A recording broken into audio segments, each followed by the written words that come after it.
everyone, Kalla here. Welcome to my live stream, glad you could make it today.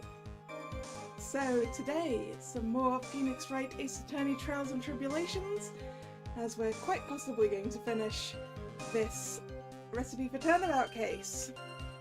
Last time, we discovered that this is all related to loan sharks, and that Monsieur Armstrong was in on it, because he owes a hell of a lot of money to dangerous people. And that dangerous person being the person impersonating me, who is also in a lot of debt to a dangerous person. So yeah, don't borrow money you can't pay back. Otherwise you might have to be accessory to a murder. We also learned that the murder that the old man saw was staged, and the actual murder happened earlier on. Which is why there's so much difference between what the defendant has told us and what everyone else is saying. And I think that's basically where we are. Hello Drag, hello Carl, how are you doing? Let's get into this then. La victime, Monsieur Elgi, came to my restaurant alone. And remember the old man arrived not long after him. There were no other customers. When he got word he won the lottery, Monsieur Elg became very excited. It was approximately 5 minutes later that the poisoning incident occurred. No, there was no time for a phony to do the acting.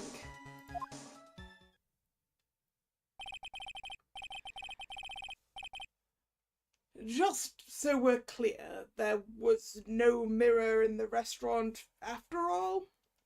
Yes, there was a mirror in the restaurant, so that's why he was using the wrong hand and the wrong ear. Not because he wasn't the actual person.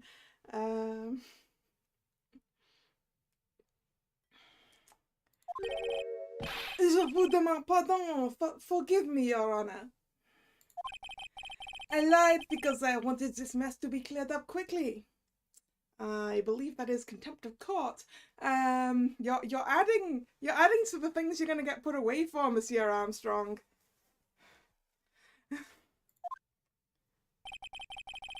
What you have just— oh yeah, sorry, perjury, not contempt of court. What you have just done is commit perjury, Mr. Armstrong.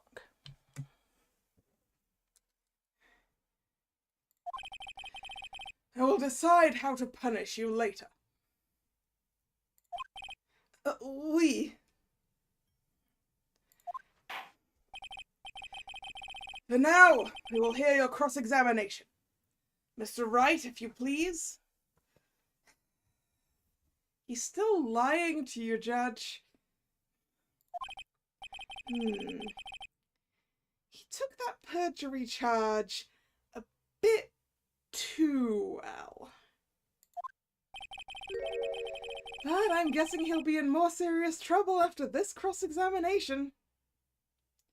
Yeah, we're going to— yeah, perjury is nothing compared to the accessory to murder charge you're getting, Monsieur Armstrong.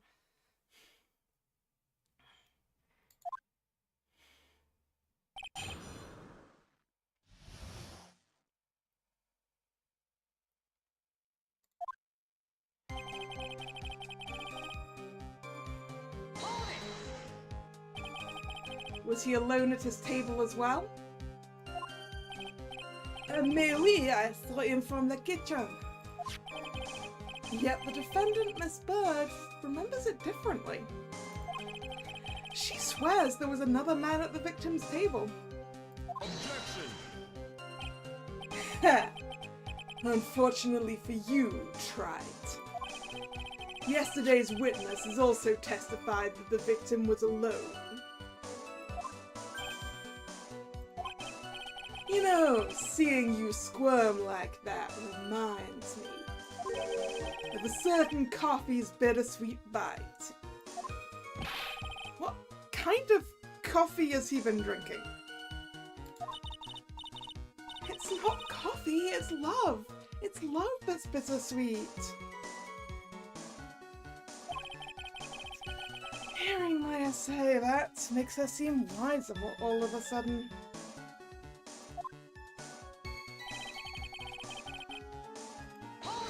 When you say not long, can we have some times? By old man, you mean Victor Kudo, correct? Oui, he comes here often for my special coffee. I drank your coffee once, Mr. Armstrong. It's special, I'll give you that. It's worth a sip just for the experience. Did I get that Lisa Basil's name was a palindrome? No! No, I didn't. Thanks for pointing that out. Oh, you make me so happy, monsieur. You are most welcome anytime. Yeah, you don't get sarcasm, do you, Mr. Armstrong? He's implying that your coffee is absolutely horrendous and he doesn't know how you did it. I said it was worth one sip and nothing more. So, old Mr. Kudo arrived at the restaurant around the same time as the victim. Maybe I should ask about his arrival in more detail. Yeah, what time was it? Out of curiosity, about what time was it when Mr. Kudo arrived? Oh no, I cannot remember, monsieur. Can't remember my ass. Don't want to say is more like it. I believe we were told by a witness yesterday. Crime was reported at 2:25 by a kind of scary old man, sir. Does that perhaps jog your memory, witness? The incident happened about 20 minutes after he arrived. So the victim must have arrived between 2 p.m. and 2:10, no? Ah, now I've got you! Can we have that added to your testimony? Just after 2, huh? Thank you for your help in jogging my memory, monsieur. You are wonderful. I can't sit here all the time and do nothing now, can I? The time of day will be added to the witness's testimony. Oh oui, monsieur judge. Everything I do it for you. Isn't that a song lyric? Merci bien. That's French, isn't it? I'm glad at least one person is in a good mood. He's even humming a song to himself.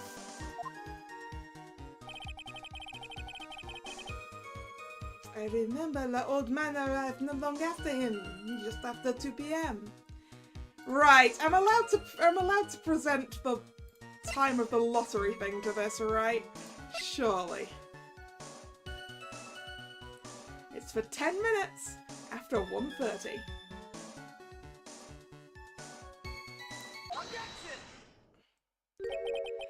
I'm afraid I finally got you, Mr. Armstrong. Good? What do you mean? At the time in question, the victim was listening to the radio with his earpiece. The show he was listening to was Millionaire Radio. Each week they announced the winning numbers of the $500,000 lottery ticket. Oui, that must be la show Monsieur Elg was listening to. I can't see any problem with this testimony, Mr. Wright. I wonder. You say the victim arrived at your restaurant after 2 p.m., correct? Oh, oui, I am sure of it. I remember it perfectly now. I know it was that time because I had just finished serving the lunch menu. Get to the point, try. If you have one. That show is broadcast live at 1:30 p.m. And it claims to be the most thrilling 10 minutes of your life. It's on the air at 1:30? Now, supposedly the victim made some noise when it was announced that he'd won. And yet, I don't believe his cry of joy could have occurred after 2 p.m. Because the show had already finished more than 30 minutes earlier by that point in time. No! This victim we've been told about has done nothing but the impossible. Listening to the radio with a ruptured eardrum, catching a show that was already over. There's only one conclusion you can draw from these facts. This victim was an imposter, acting out the poisoning 30 minutes after the real murder. Wait, is the victim imposter also our imposter, just in a different outfit?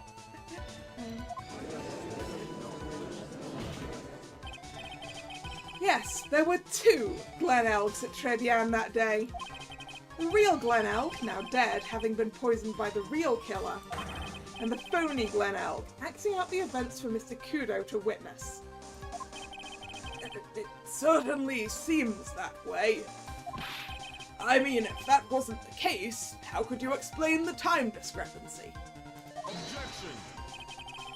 Quite a performance, Trad. You were almost on a roll.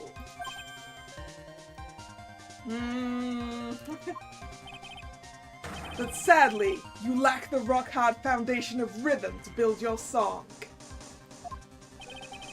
What is this Music Theory 101? Let's recap. According to your imaginative theory, it's now just after 2 p.m. The phony Elg is performing a play for the benefit of Mr. Kudo. How do you explain then where the real Glen Elg is? In the kitchen. Hidden in the kitchen. It's not hard. I don't believe I have to spell this out for the court. However, at that time, the real Glen Elg was already dead. That's certainly the obvious conclusion. Objection! Thank you, Trat. That's exactly what I was hoping you would say. Oh, he's asking about...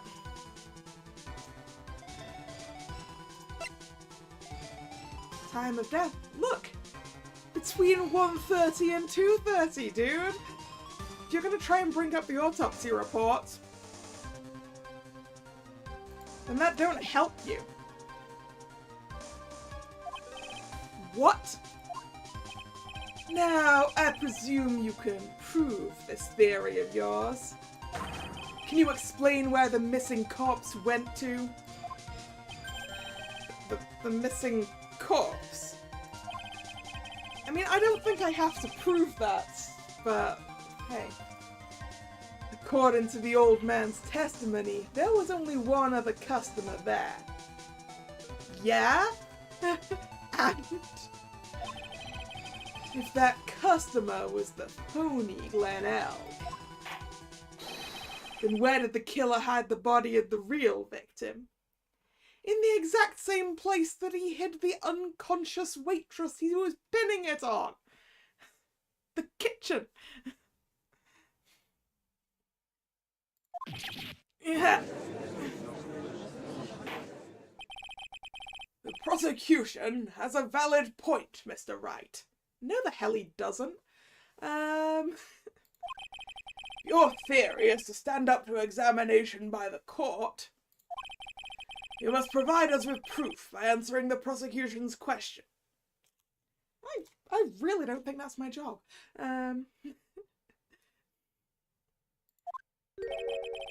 Where did the killer hide the body? Yes, Your Honor.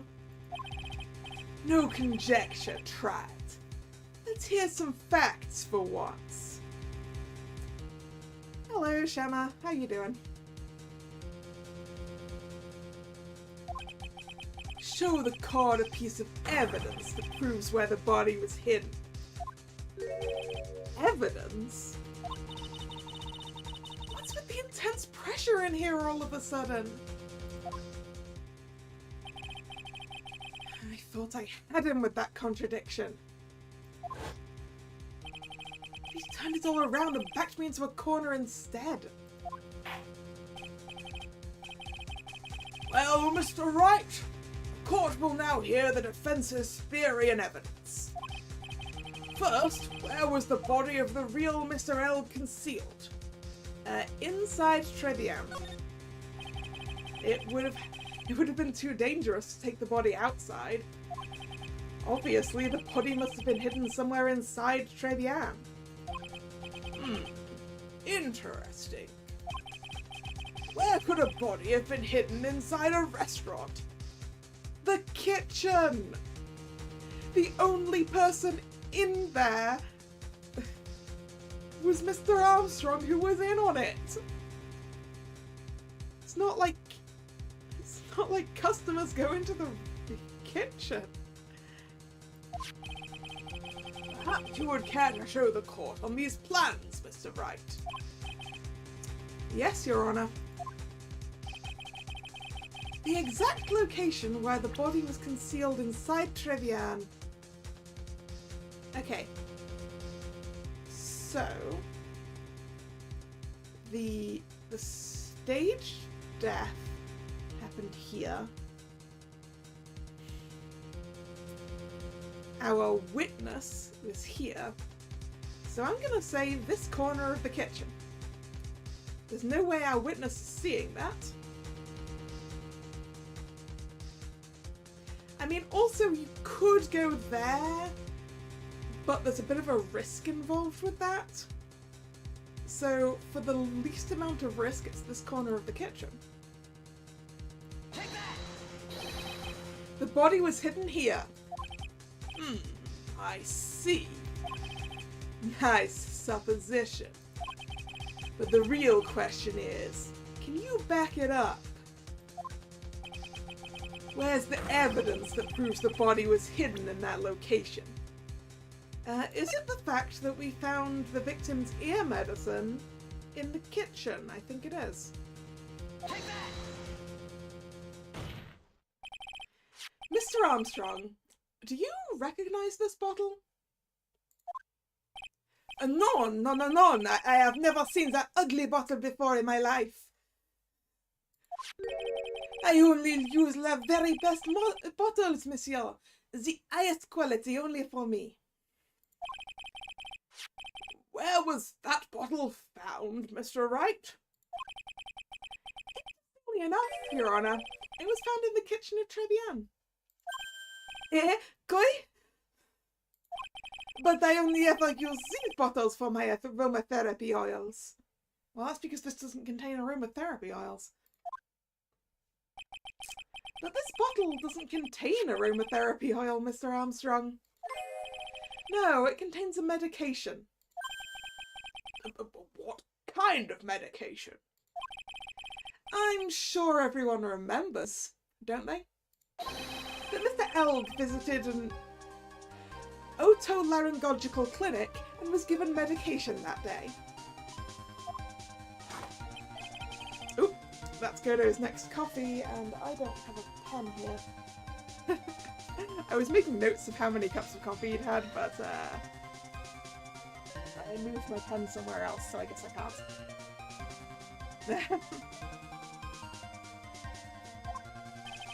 Did I actually do that line? I'm not sure. You can't be serious. We lost the coffee count. Well, the coffee count from last stream was 5, so +1 on that. Maybe I should have just had a coffee count to edit. The defense had the contents of the bottle analysed, and I have the lab results here. Contents of the bottle match the prescription that was given to Mr. Elk. Glenn Elk's murderer hid the body in the restaurant kitchen, at which time this bottle fell out of the victim's pocket. Mr. Armstrong, when the incident occurred, didn't you say you were in the kitchen? Mon Dieu! Yes, you know what I'm about to say. It was you who hid the victim's body. You did a fine job pretending to defend my client Maggie Bird, however. You were setting her up to take the fall behind the poor girl's back. No! Order! Order! This is an extraordinary development.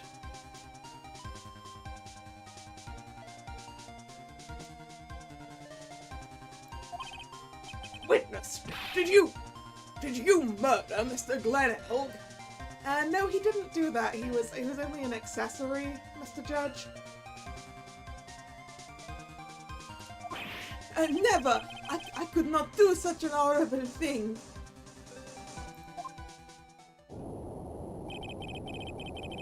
No!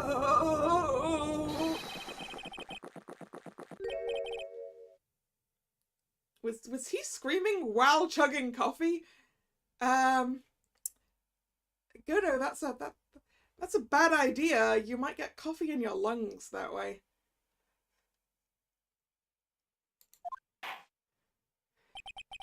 And there's still coffee in that mug after you chugged it? The bitterness. Every time I get lied to, I always down a mug of coffee. Well, you can't have been lied to then, because there's still coffee in that mug, Godo. That's one of my rules. Do you have the slightest idea how many cups you've had by now? Then I like to do the same to the person who lied to me. Down them? Or just pour coffee down their necks? Where are we going with this? Are we waterboarding someone with coffee? I like to take them down with my empty cup. Well, empty it then, because it wasn't empty the last time I saw it. Listen up, chef. How about a brand new flavor in your ear, my H-deficient friend? Je vous demande pardon, but please, you must hear me out. It is a trap, listen to me. Por favor.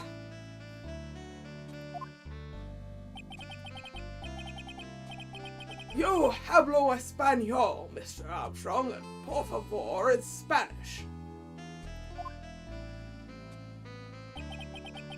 I'm only gonna ask you once. Did you do it? No, absolutely no.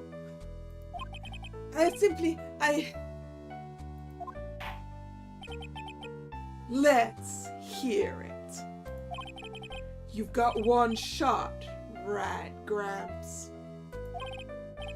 Witness, the court will permit you the chance to make one final statement. If you lie under oath again, Mr. Godo's coffee mug awaits you. Are you condoning violence in this courtroom, Mr. Judge? As does my gavel. Oh, wait, it is clear. What do they always say in the movies? I've got a bad feeling about this. Very well. Begin your final testimony, Mr. Armstrong.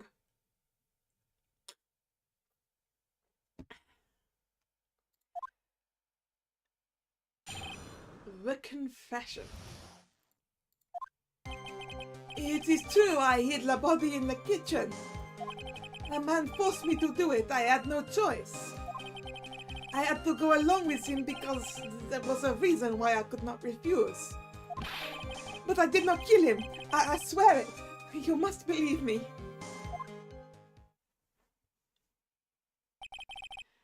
You were forced? By who? I cannot say, or I will be erased. Let's try a different question then. When Mr. Elg died, was he really the only person at his table? Else there was...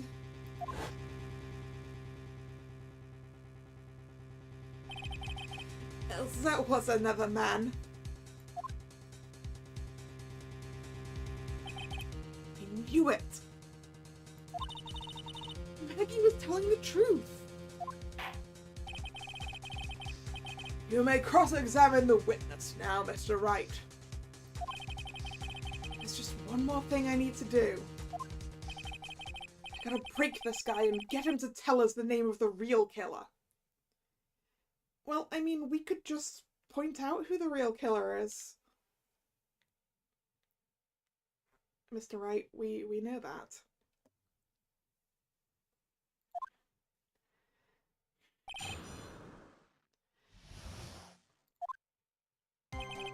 Right, you hid the body in the kitchen. A man forced you to do it. You had no choice. You had to go along because there was a reason you couldn't refuse. Is that reason... Where is it? The loan contract!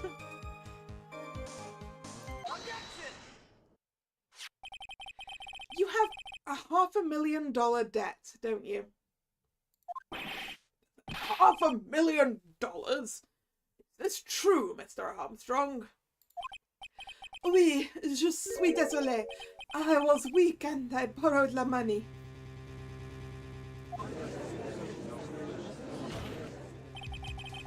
This is Mr. Armstrong's Achilles heel. And that's why you couldn't refuse anything asked of you by this man. So okay, we can just throw it over. A $500,000 loan from a black market loan shark. And you had no way of paying it back, did you?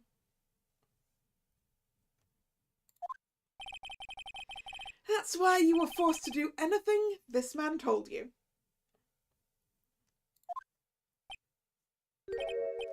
Oui, it is, as you say. Mr. Armstrong!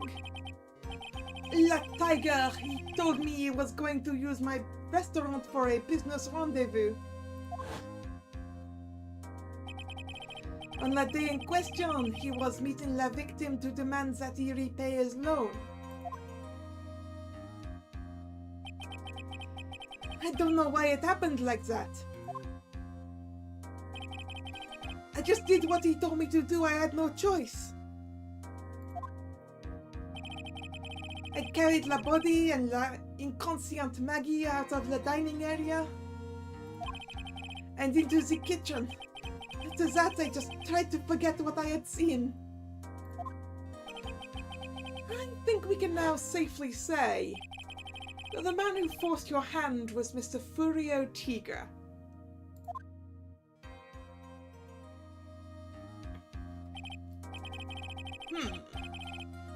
I do have one further question for you, Mr. Armstrong. The poison and the lottery ticket that were found in the defendant's apron pocket, was that your doing as well? No, I knew nothing about that. Making it look like it was Maggie who had done it, I was not. It is despicable. Mr. Godo, you will summon Miss Furio Tigra as a witness. I doubt that it can be arranged today, so we will adjourn for now. Proceedings will continue tomorrow.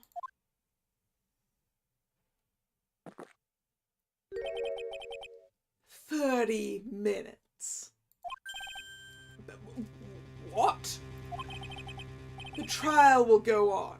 I'll see to it myself.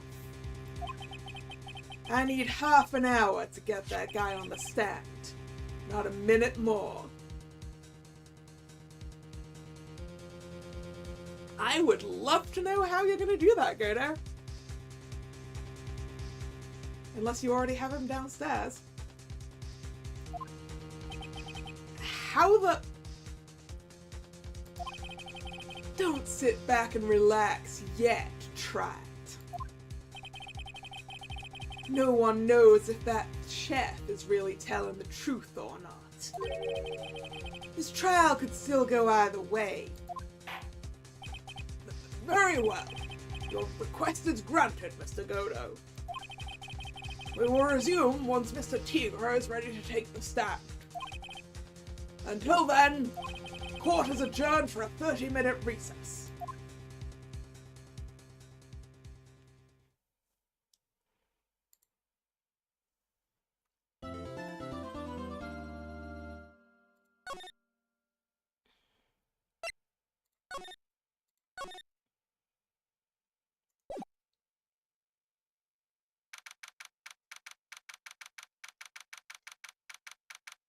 January 8th, 1:21 p.m. District Court, Defendant Lobby Number 1. So we're finally going to see the tiger on the stand! We've almost got this case won now, Nick! I wish I could agree. Huh? When I cross-examined Mr. Armstrong just now,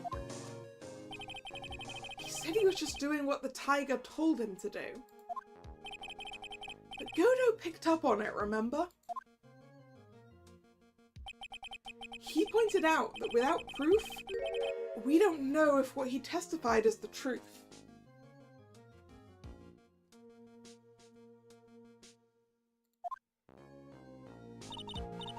You mean, you think Mr. Armstrong is lying?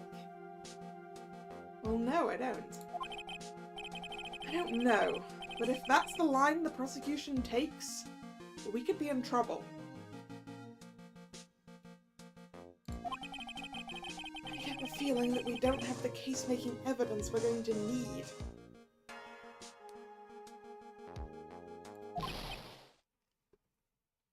Hey, pal!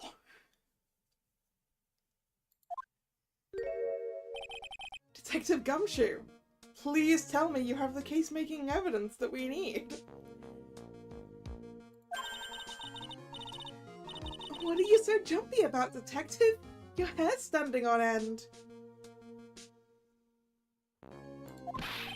Hey, that's the pot calling the kettle black, little Miss Top Knot. It's not a top knot.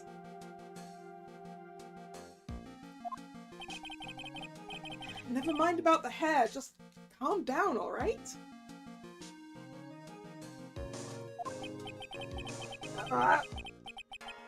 Can't stand still when I don't have a job to do. I kind of get wound up. Well, can you take this medicine bottle back and get the fingerprints run for us? That'll give you something to do. Yeah. No kidding. You gotta have something you need me to do, pal. Anything. Yeah, I don't think he got fired again. He's just, he wants to be here for Maggie, but he also gets antsy because he's not doing anything. And he can't do anything back at the police station because they're dealing with the computer virus. Oh shit, he can't do anything back at the police station because they're dealing with a computer virus. Well, maybe they've got it under control. Well, I'm gonna go take a jog back down to the precinct. I could get some prints analysed for you if you got an hour. I've got half an hour, but sure. An hour will do. You're just going to have to barge into the courtroom for us, Gumshoe, but it's not like it's the first time you've done that. An hour? The trial will have reconvened by then. But Nick, we still don't have a really decisive piece of evidence, right? True. Without some kind of trump card to pull out the bag, we're really stuck. You said you could get some fingerprint analysis done in an hour. You bet! In that case, would you mind checking the prints on this for me? Where is it? That one. If you're going back to the station anyway, could you find out whose prints are on this? Oh, hey! That's the small bottle I gave back to you this morning, right? Yeah, I think it's time we solved the last mystery of who the prints on it belong to. Sure thing, pal! Actually, that's been gnawing at me too. Small bottle given to Detective Gumshoe. Yeah, we are going to have to buy time for Gumshoe to come back, but we're only going to have to buy half an hour, right? That's easy enough, right?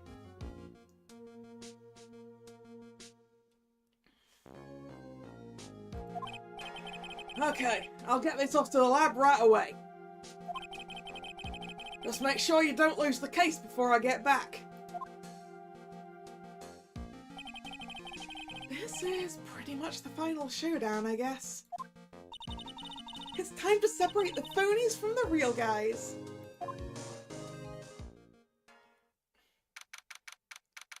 Please don't let the tiger turn up in court pretending to be me.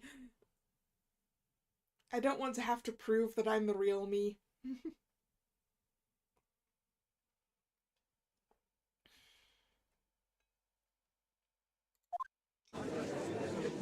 January 8th, 1:56 PM. I forgot to say.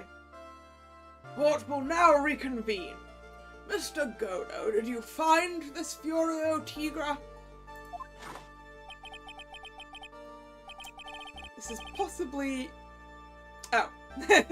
I was going to say that this is coffee number 7, but I even tamed him for you. It was a 3-cup job, no problem. So actually we're up to 10 cups of coffee, I think, today.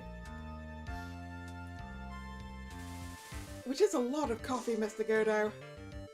How come you don't need to go to the loo so often? You'd think you would with that much liquid.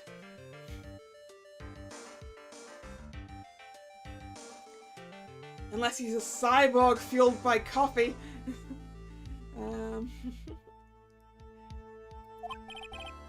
Tamed him? That guy's name may be Furio Tigra, but come on. He's pretty lively.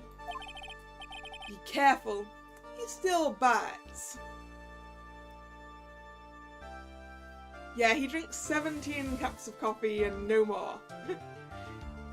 I do remember that.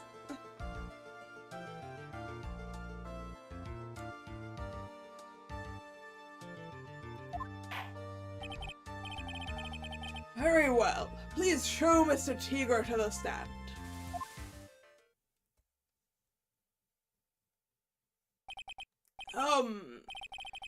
Witness, please state your name and occupation for the... Don't hide under the table, Maya. Unless there's room for me down there too. Would you mind... What do you say to me? Nothing. I didn't say nothing. Honest. Who could have guessed that fear would induce a bad Brooklyn accent in the judge? Oh, I was supposed to do a bad Brooklyn accent? Well, it probably was a bad Brooklyn accent because I don't know what they sound like. I got business to take care of, you hear me? So who the hell called me into this hole? Was it you, Sparky? No, of course not. It was the judge.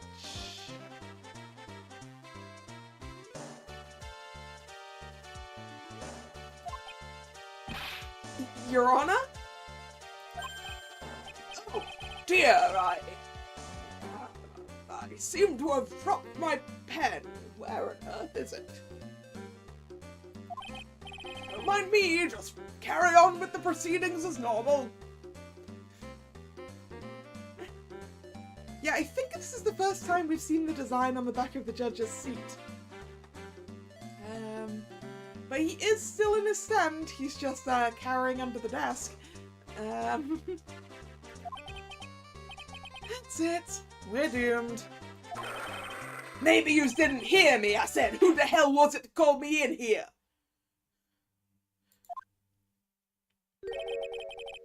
There's no need to shout. We can all hear you. What do you say? There's no point struggling.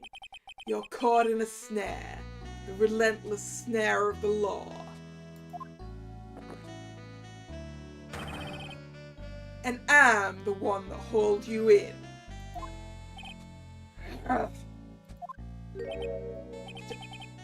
Too cool. Don't let him get the better of you, Nick. Let's start with the basics. You know about the incident in question, correct? Incident? I don't know nothing about no stinking incident, masked boy. You mean you didn't attend the previous trial of Maggie Bird? Oh, he attended, all right. Maggie who? Out more important things to do than watch courtroom dramas. Of course. Well, perhaps you could give us your testimony then. Please tell us about what you did on the day of the murder. You haven't asked him his name and he hasn't answered name and profession yet. Phoenix Wright. You's the one to set this up, didn't you? You's gonna regret the day you ruffled the tiger's fur. Hear what I'm saying? No, I think you're gonna regret it, Mr. Tiger. I think you're going to regret impersonating me in a court of law. What's the charge for impersonating a lawyer?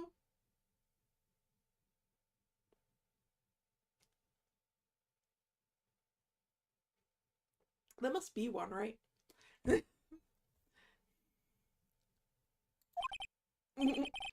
Maybe I should have brought a diaper with me today. Get a grip, Nick! The tiger's alibi. I don't know nothing about no murder. I was tied up with business in December last year. Spent all of my time in the office.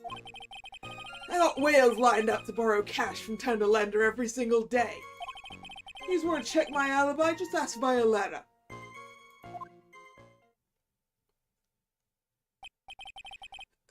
At last I found my pen. Very well then, Mr. Wright, your cross-examination, please.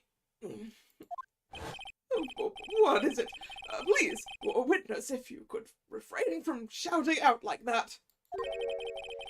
I know the kind of games that guy in the blue plays. That lowlife ain't no lawyer. He just punches away at stupid details till he wins. That's called being a lawyer. Lowlife? Me? Listen up, smarty. Every time you ask me something that doesn't relate to this case, I'm gonna bill you $50,000. And you's gonna borrow the cash from me. I doubt it. Also, what's the charge for running an illegal loan shark business?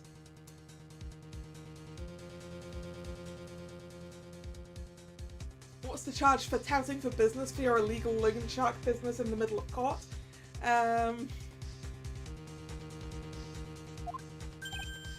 That's one loan contract I refuse to sign. Don't think it ain't gonna hurt when you tangle with the tiger.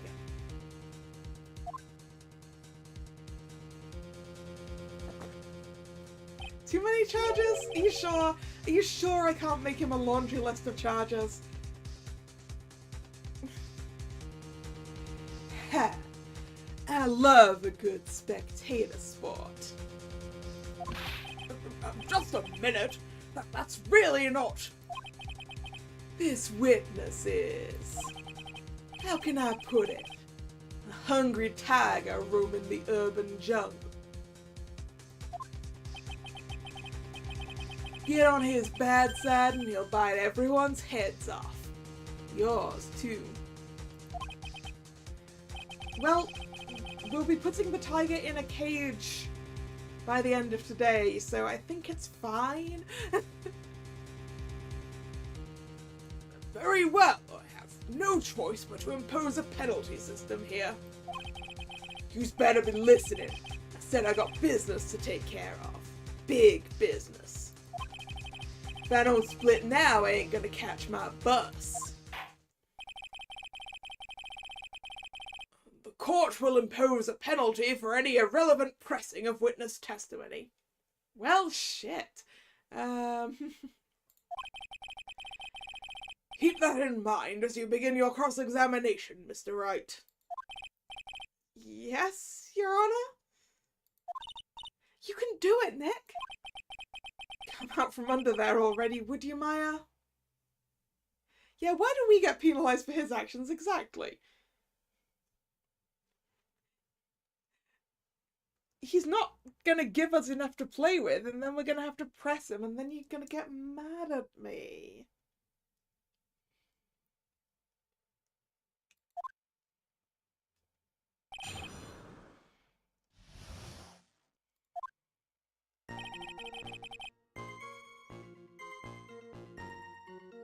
I don't know nothing about no murder. Which I think is a double negative, which means you know an awful lot about this murder, Mr. Tiger. But I don't think I can work with that right now. I was tied up with business in December last year, spent all of my time in the office. Do we have something...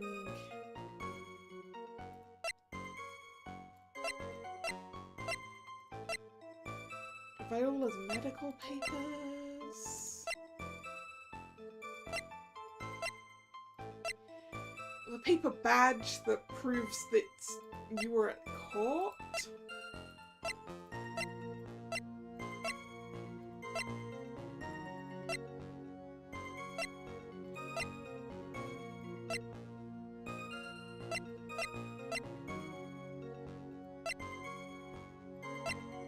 This magazine clipping that says you were in court pretending to be me, might work, I'm not sure. I've got whales lined up to borrow cash from tender lender every single day. You just want to check my alibi, ask via letter. Oh, I don't like the fact that I'm going to get penalised if I press the wrong thing. How am I supposed to gain information?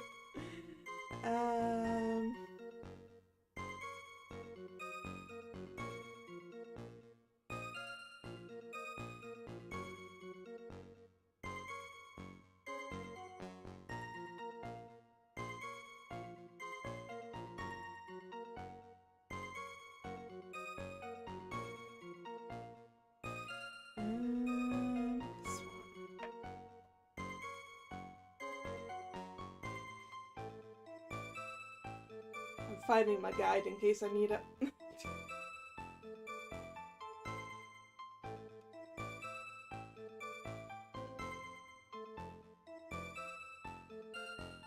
I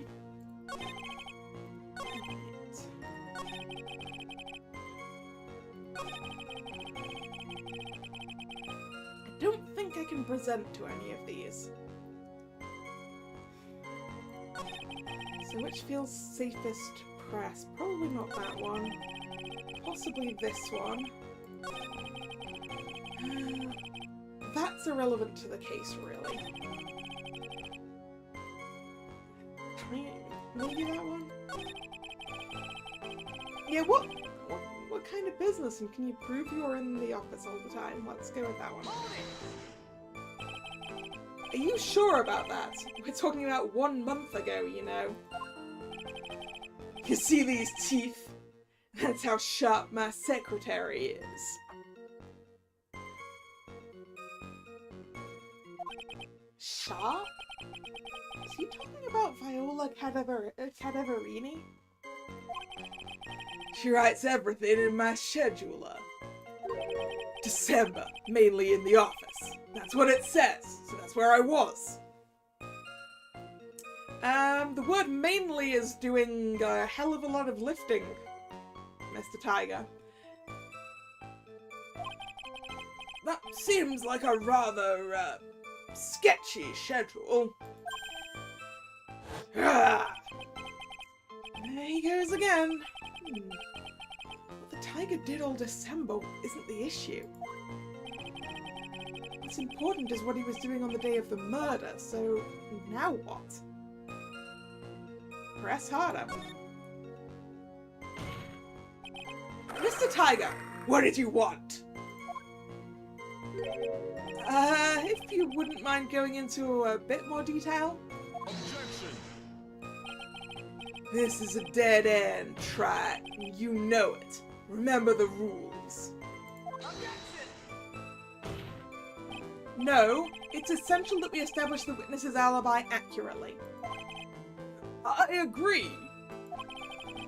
The victim was killed on December 3rd. Were you in the office that day too? Maybe yous ain't listening. Of course I was. I never set foot outside. Really? Really now? I had meetings all day with a bunch of cats wanting to do business with me. I had never seen that young kid before. How do you live without setting foot outside? Yeah, does he live in his office? Does someone bring him all of his food? I guess he could live in the office and get, like, deliveries all the time. And, a lot of vitamin D supplements. I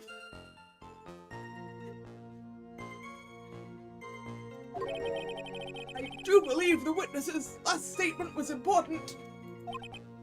Mr. Godo, if you could please. Mr. Tiger. Sorry, Mr. Tigra. The court asks you to add that last statement to your testimony. Some days you end up not going outside.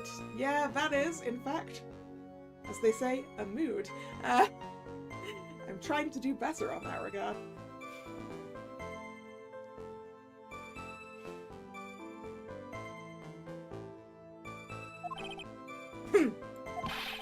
Don't let an animal beat you. Be a man, Your Honor, and ask him yourself. The day you was talking about, I was in the office too. I never saw that kid before. Okay, this feels like something I can present to, right? You never seen Mr. Elg. Because we have... Wait, what was on here? That was just MC Bomber. I mean, there is the fact that you have MC Bomber that we found in your office.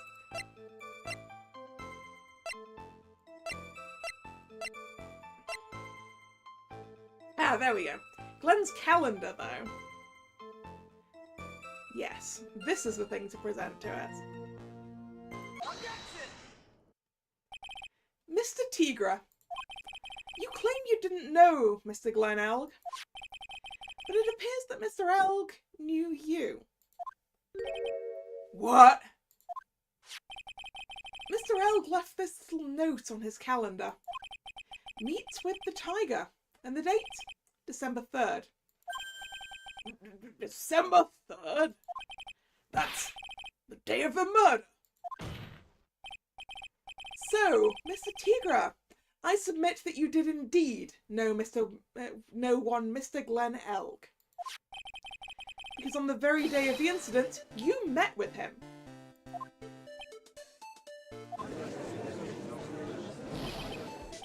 Yeah, not bad. You's actually not bad. Sorry? I was just messing with you to see how good you were. Did you hear that, Nick? He said you're not bad. That's one compliment I could do without, plus he's lying through his teeth. Witness, please remember that you're under oath. Lies will not be tolerated. You's calling me a liar? Is that what you're doing? Oh no, the judge has turned into Scooby-Doo.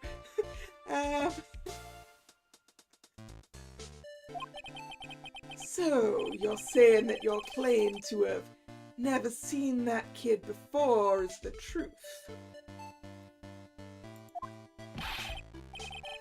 I said I'm dead serious. You's better believe that's the truth. Heh. Then I'd say that gives me time to enjoy another cup of pure black magic. So that's coffee number 11, probably? That is, well, you testify for the court again, Mr. Tigra. Oh, yes, would you mind indulging the court, witness? He never actually met the victim? That's gotta be a lie right there. It's time I nailed this guy.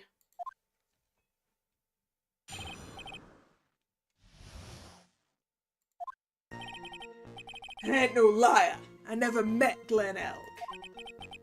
There was some lame guy with that name, though, wanted to borrow cash from me. I set up a meeting with the guy at my office, tend to lend him. I waited around for him, but he ain't ever showed. I ain't never been to that Tribulations joint yous hear.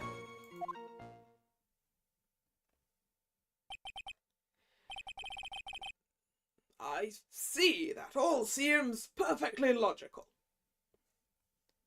No, it doesn't. You had arranged to meet with the victim, but he didn't show up. I've heard it's pretty hard to keep appointments when you're dead.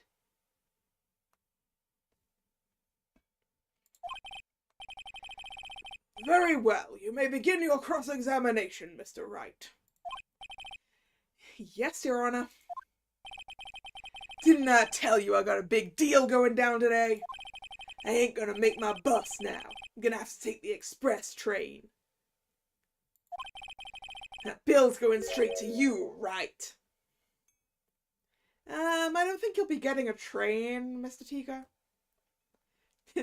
Yes, how does he know about Trevian?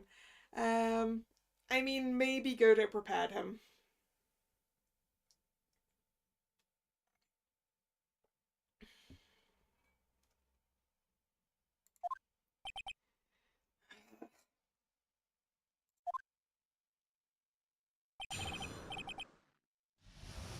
The victim, Glen Elg.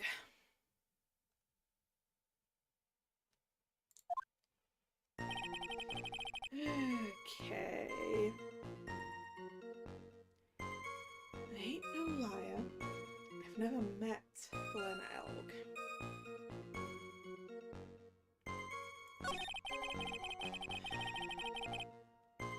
There was some lame guy with that name who wanted to borrow cash.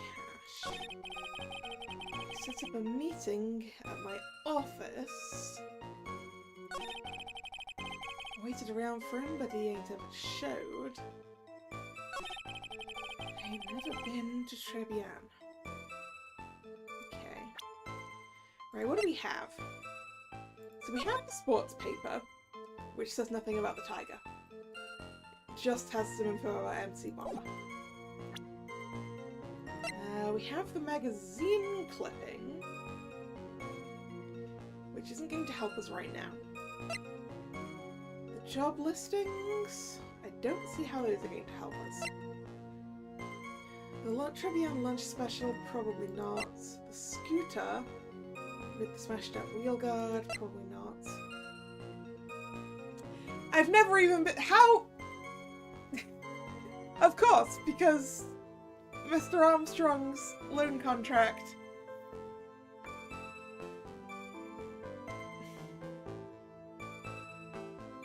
Are you absolutely sure you've never been to the restaurant, sir? Yeah. Objection! Oh no, that's not gonna work. Oh, damn it. Boo! Boo!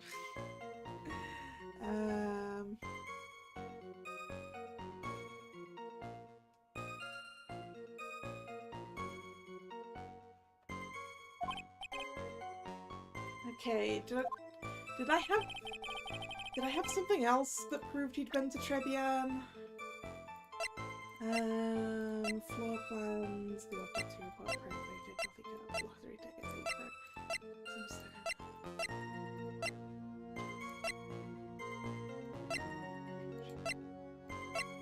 oh, the matches. Objection! Mr. Tigra, is there something you'd like to tell the courts about these matches? Matches? What you's talking about? We found them in your office at Tenderlender.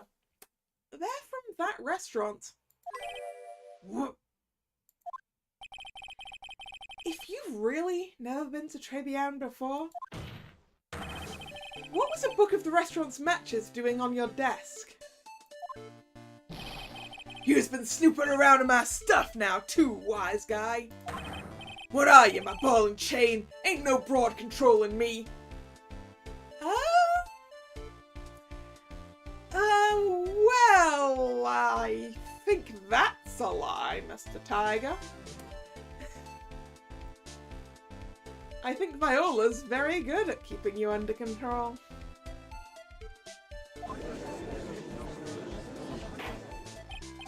Order, order! Well, witness, I think it's time you started telling us the truth, don't you? Sorry, I'm terribly sorry. Forgive me. And no pussycat. I don't go back on what I said. But okay, I was at the joint that day. What? Listen good, alright? Might have been there, but I still never met that kid. Well, well. Looks like an order just came in for another testimony. I'm this close to proving it was him. He did meet Glenn Helg that day. And he did put poison in his coffee. He must have.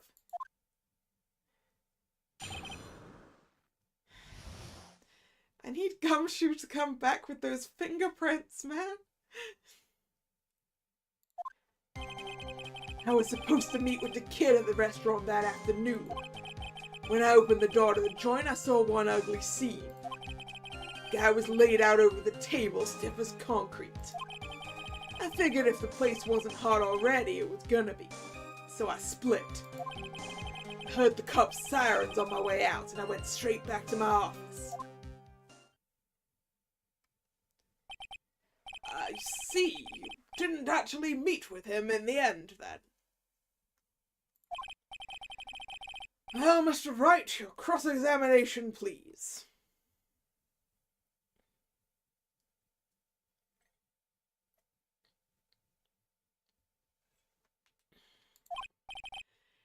Yes, Your Honor. Hold it!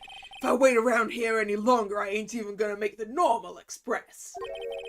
No more stupid questions. No problem. Copy number 12, maybe? Anytime Tripe presses you on something irrelevant, I'll see he pays a penalty. Mr. Godo, that's my job. Your job is to slam that little hammer of yours and call a guilty verdict. So do it. Yes, sir! Special Express ain't cheap, right? Just so you know, since you's paying. Except I'm not, because you're going to be in a cage by the end of the day, Mr. Tiger. You're not getting any kind of train.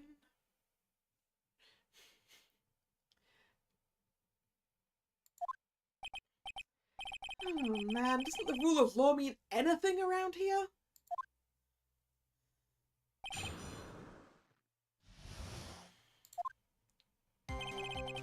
You were supposed to meet him that afternoon. When you opened the door, you saw an ugly scene. The guy was laid out over the table, stiff as concrete. I figured if the police wasn't hot already, it was gonna be, so I split. And I heard the cops' sirens on my way out.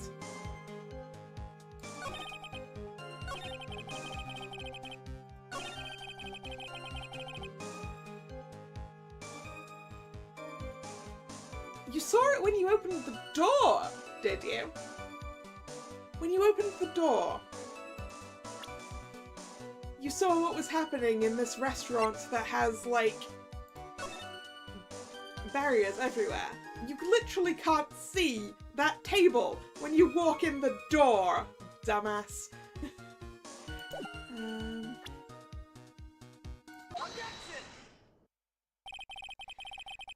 You're something of a loan collecting pro, aren't you, Mr. Tigre?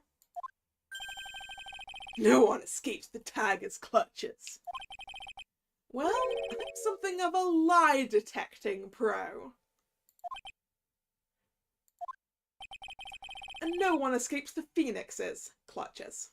I think it's time we got something straight. What's this, try it? A new line of irrelevant questioning? These are the floor plans of the crime scene. You say you were standing at the entrance, Mr. Tigre? From there, your field of vision would have covered an area something like this. Indeed, the witness would have had a clear view of the victim's seat. And the judge can't read floor plans. Isn't that what I just said? I saw the back of the kid's head. Unfortunately for you, that's not possible. Also, how would you have known he was dead from the back of his head? Since when could the judge read anything? Yeah. Yeah. Why does he have a job?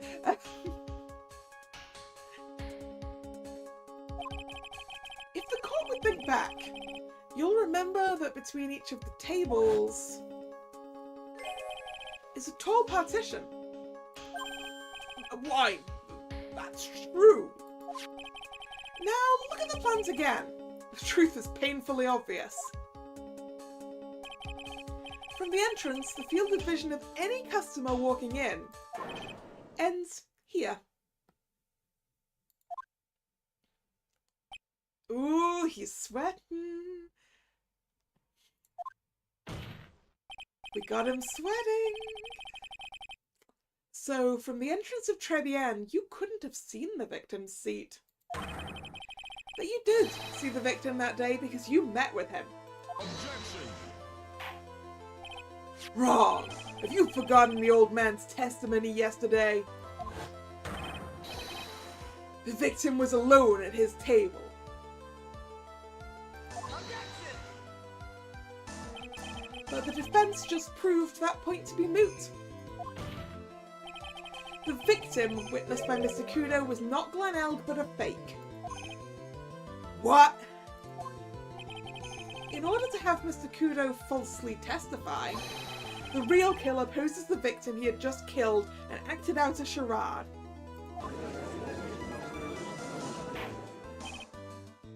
That will do. This trial has gone on long enough without the obvious question being answered. Who exactly was this real killer who impersonated the victim? The tiger! Judge, are you not following?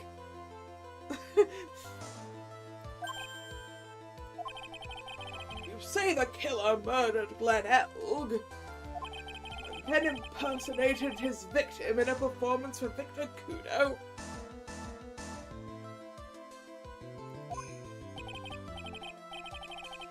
In that case, Mr. Wright, reveal the identity of this criminal to the court.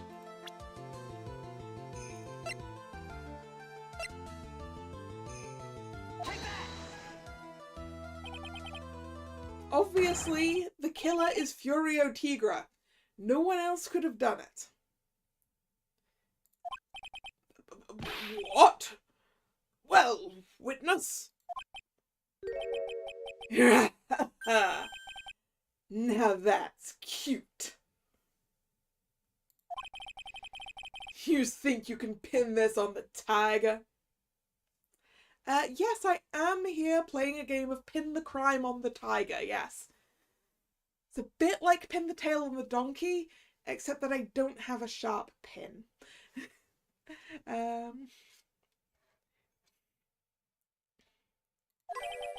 Maybe you don't understand. The tiger is king of the jungle. So I dares you to say it again. Come on, you got the guts. You can't threaten me, Mr. Tigra. It's the defense. Go ahead, tell the witness, Mr. Wright. Mr. Wright? Sounds to me like it must be you, old man. You've got guts, I give you that. Mr. Wright, do not leave me to handle this alone.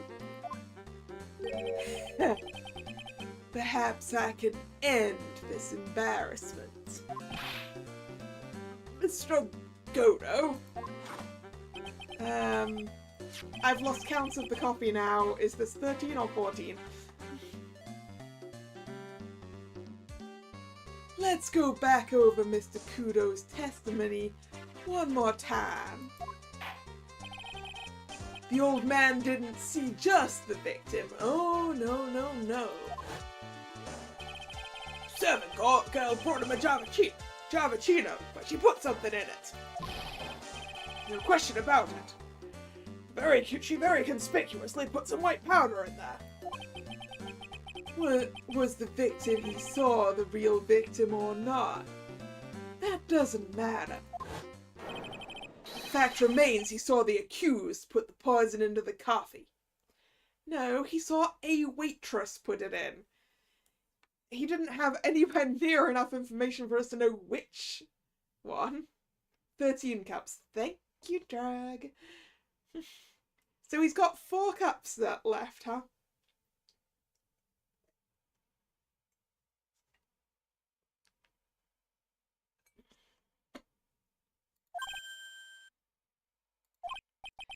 Yes, it was the waitress who poisoned the coffee. Very impressive, Mr. Godo. Waiting for my absence to launch your attack. Ha! Found your pen at last. Try it. It was in my pocket. But anyway, Mr. Kudo witnessed 2 people that day. He saw the victim, the supposed Mr. Glen Elg, and the waitress from behind. Yes? Your point, Mr. Wright? I think the conclusion is obvious. If this Glen Elg was really the killer in disguise, then surely it's possible the waitress was also part of the show. What? You mean the waitress was an imposter as well? Yeah, Judge, catch up. The defendant, Miss Bird, fell unconscious immediately after the incident. And someone used her fainting to hatch an elaborate plan to pin the murder on her. Who on earth was it? Who was this waitress that Mr. Kudo witnessed? Well, that would be Viola Cadaverini. Who is this woman? Her name is Viola Cadaverini. She's an employee of Tenderlender. Hugh's making a big mistake. Do you know who Violetta's grandfather is? Yeah, I do. And you know what, Mr. Tiger? I don't care. You'd better be going home in an armored truck tonight, if you know what I mean. Stop shaking, Nick. Where was I? Yes, the defendant, Miss Bird, has stated the following. Well, when I took the coffee over to the victim's table, it's true there was another customer in the restaurant. She was sort of creepy, and she had a kind of cackling laugh.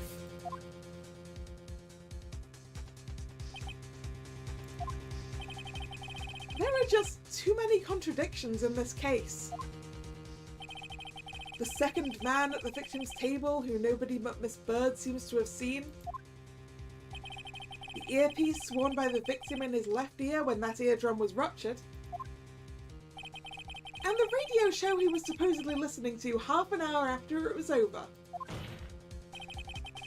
There's only one logical explanation that clears up all of these contradictions.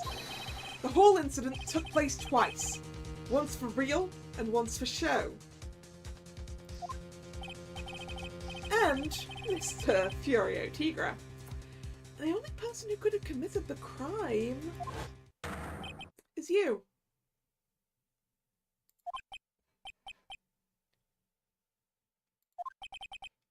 Witness, what have you got to say?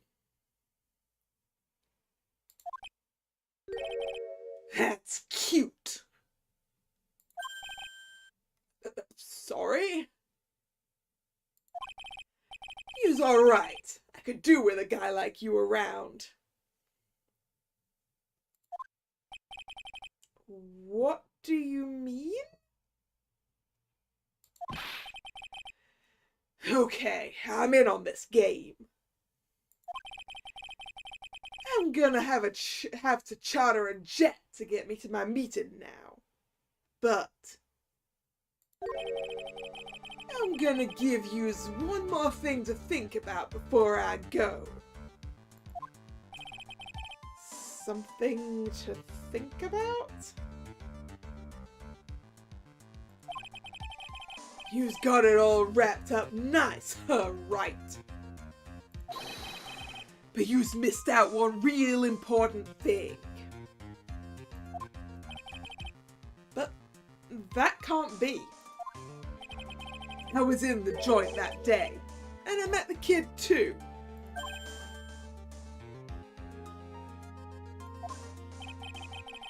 But I couldn't have poisoned him, you hear? What? Do you really expect us to believe you now, Mr. Tigra? Heh. What a troublemaker. Troublemaker? Oh, so that is coffee 14. Looks like we're gonna need another one for the road.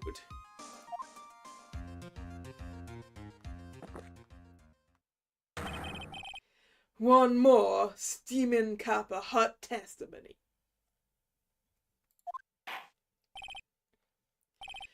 Indeed. Witness, you will explain yourself to the court. I will give you one more chance to testify. What happened that day at Tribulations between yourself and the victim?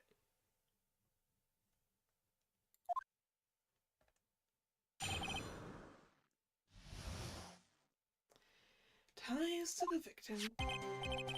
Oh boy, Gumshoe, I really hope you come through soon. Yeah, I loaned Elk cash. About $100,000. That day, we were due to have a little chat. Kid had hit his payback date, see? So anyway, he tells me he's got no way to pay up. I'm about to flatten the guy when he starts screaming. Yes, I won $500,000. Got lucky, you know. Real lucky. If that waitress hadn't done what she'd done, everything would have been over.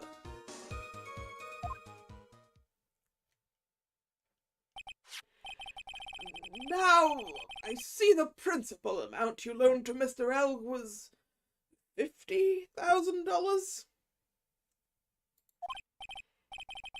Yeah, well, he's got the VIG to take into account. Interest builds up fast, you know. That's faster than fast. $100,000 is twice his principal. And the repayment deadline was December 3rd, the day of the incident in question. Interest does build up that fast when you borrow from loan sharks. Because loan sharks don't tend to have the nicest loan contracts. You're only borrowing from loan sharks if you can't borrow from anyone better.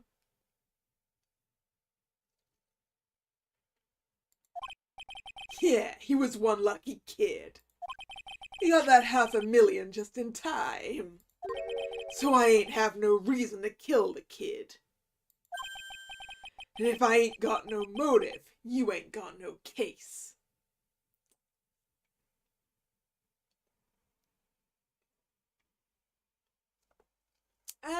But Mr. Tiger, we only have your word that he won that lottery before you killed him.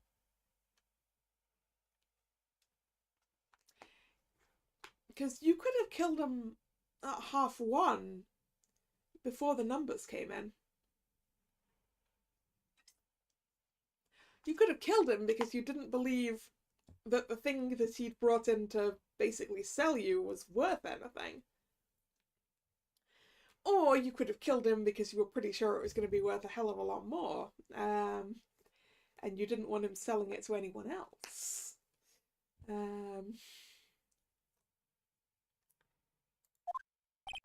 His motive? He has to have one, but what is it? His motive is he needs money to pay back the Cadaverini family.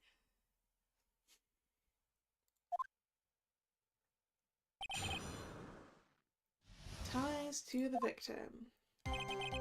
Yeah, I loaned him cash. He's hit his payback date. He's got money to pay up. He won $500,000. Okay. We don't have the thing about his motive to do anything to.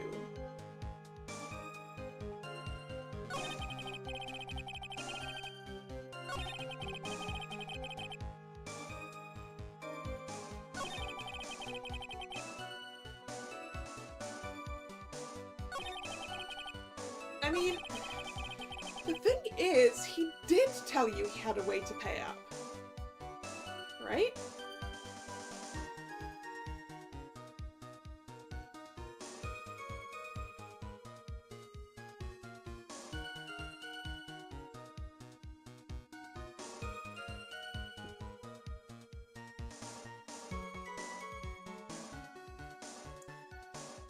But I think if I just throw the sports paper at that, it's not going to stick right now.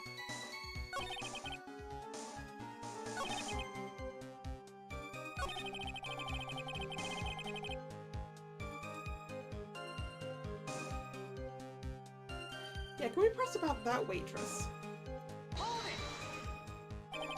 The waitress, you mean? The girl with the glasses in the defendant's chair. Who else could I mean? If she hadn't got in the way, things would have been bada bing, bada boom, over and done with. Maybe I should push a little on this. Yeah, how would things have been over, dude? What do you mean things would have been over and done with? Are you all there or what? I'm talking about the catch. I was there to get my $100,000 back. That's all. I'm a businessman. It was all coming together before that waitress got in the way. As far as I can tell from the witness's testimony, other than recouping his loan, Mr. Tigra had no motive for killing the victim. Witness, you will amend your testimony to reflect what you just said. Tiger's motive, huh? It was after the $100,000. I didn't have no other reason to kill the guy. Well, I feel like you did, though. Wait a second. Wait a second.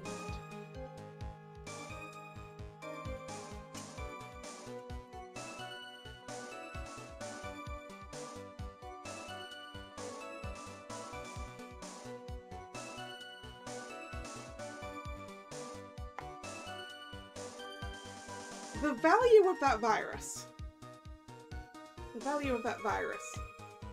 The value of that virus is huge. And we're pretty certain that's what Glen Elg was intending on paying with. Paying a $100,000 loan with the only thing he had that was worth anything,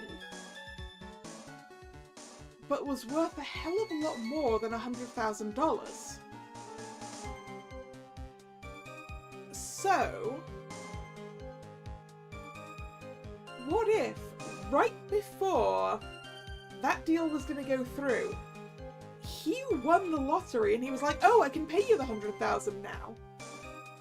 But Tigra knows that this is going to be worth a hell of a lot more. And wants this instead, and Mr. Elg wouldn't give it to him.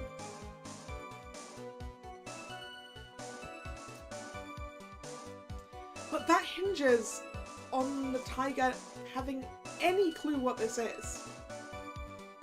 And he had it in his CD player, so I'm not sure he actually knew.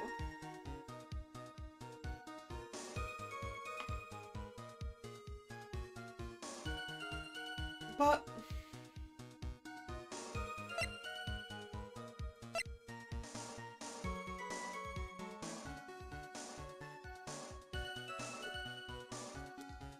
because he had a $100 million bill to pay for Viola's medical stuff, so he needed more money than that $100,000. So someone must have told him how much this is worth, right? He was intending on then selling this to fund the debt that he owed, without having to do quite as much work leaning on everyone else that he's lent money to.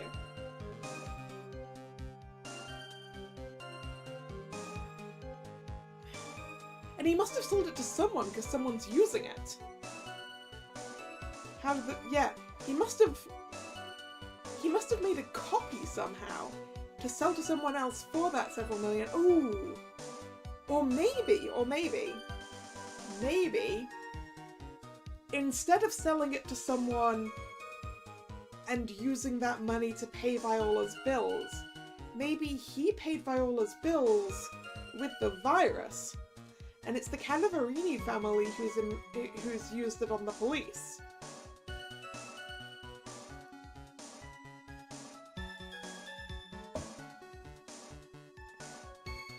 That's a lot of maybes. But, this is the only direct motive for killing the guy I can think of, so... So, you just intended to get back the $100,000 Mr. Elg owed you, correct? I loaned the guy the cash, so that's my right. Unfortunately for Mr. Elg, I don't believe the $100,000 is what you were really after. Objection! What are you getting at, Trat? What else could a moneylender be after other than money? Things that are worth even more money? Oh, the moneylender was after money. But money in a totally different league. The kind of money that a single disc like this would fetch. What is that? A computer virus, Your Honor. A virus called MC Bomber. A computer virus? What does one of those do? A computer virus is a program that wreaks havoc on the insides of a computer. A computer? What does one of those do? Computes, Judge. A computer computes. This is basic language. I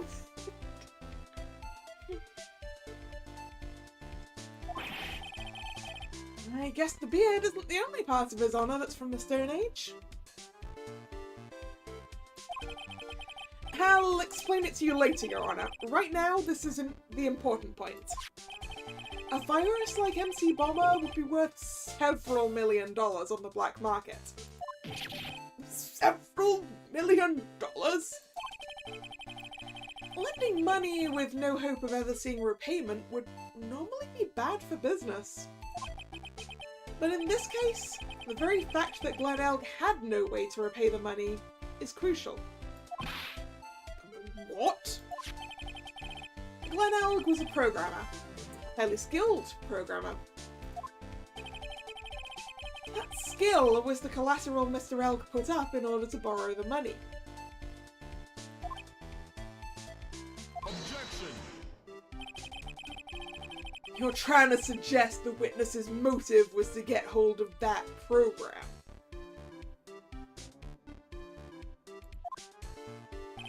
Exactly.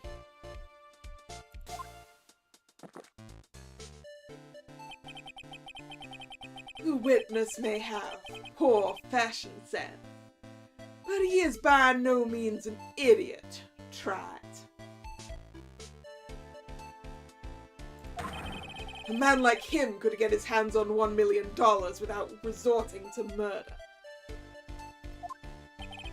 Of course he could, provided he had time. Which he didn't, because he owed a vast amount of money. But what if he needed the money right then? When the pressure's on, the luxury of choice tends to disappear. It seems you have a logical conclusion for this theory, Mr. Wright. Yep. It would appear that Mr. Wright has come to the same conclusion that I have. Would you care to share it with us? Why did Mr. Tigra need money to the tune of $1 million? Did anyone actually say 1 million? We said several million, but...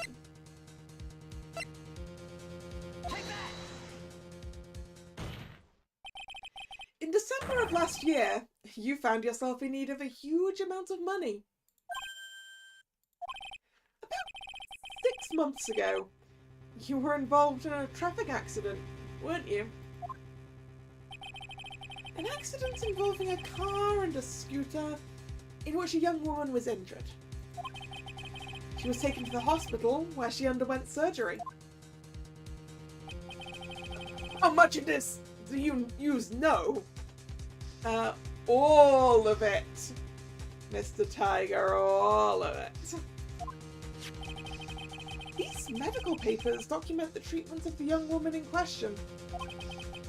According to these, her operation cost $1 million.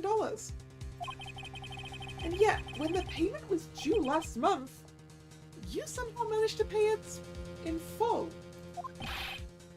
$1 million? A preposterous sum.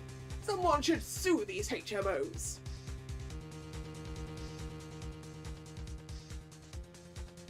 What's HMO standing for in this case?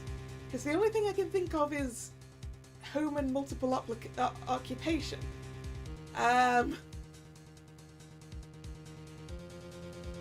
Is this hospital something? I don't know.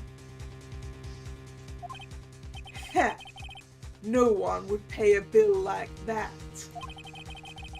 If the medical association got wind of it, hospital would end up as dead as a morgue. But Mr. Tigra had no choice but to pay. Because his very life depended on it.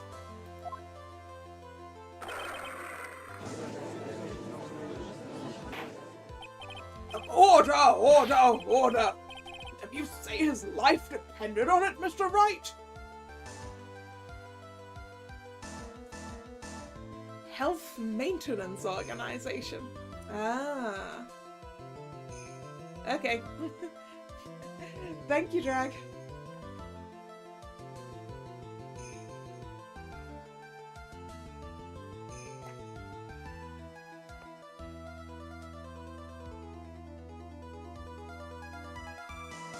Yeah, so basically health insurance then.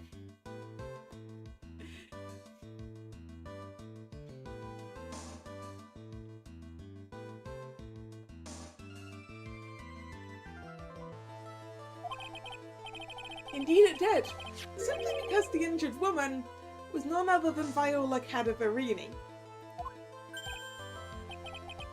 Did you say Cadaverini? That's also not the first time I've said her name, Godo. Catch up.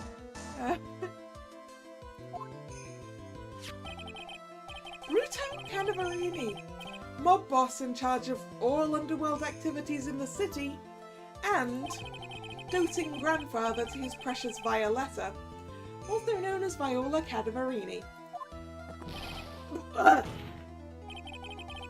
Your life was in danger unless you paid compensation to the boss, correct? It makes sense. You were desperate to acquire the $1 million Bruto Cadaverini demanded of you. So desperate, in fact, that you decided to sacrifice Glenelg's life to pay your debt.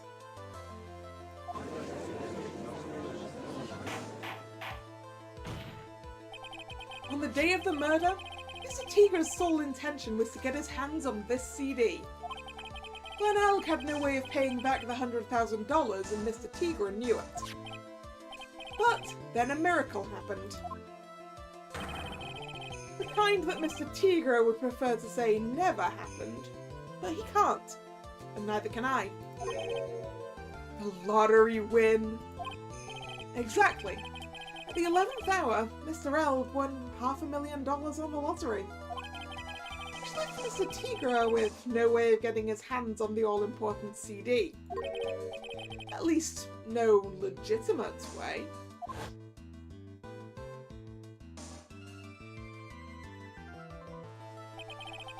So he resorted to illegitimate means. Does that mean he just carries poison around with him?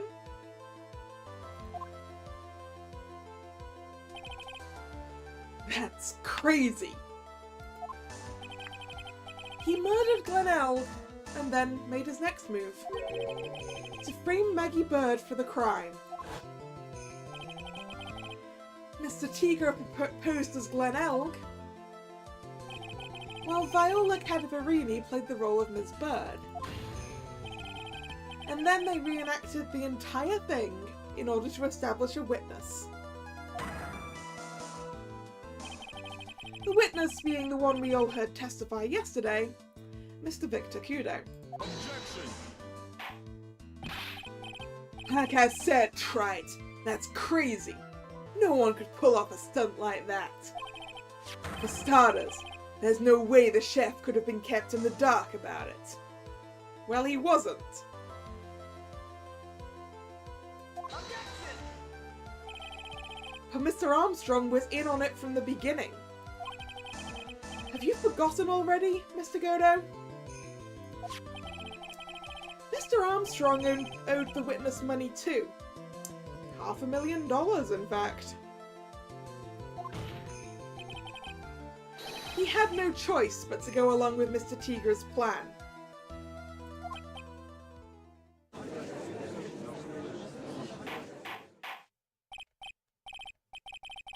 Order! Order! I will have silence in the court, I think.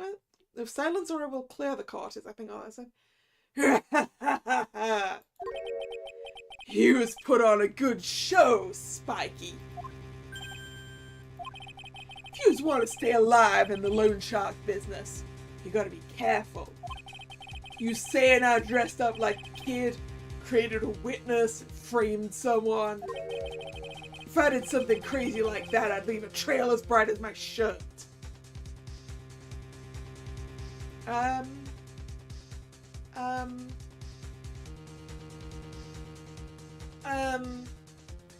A trail as bright as your shirt. Your shirt that's black. It's your jacket that's bright, dude. Your shirt's black.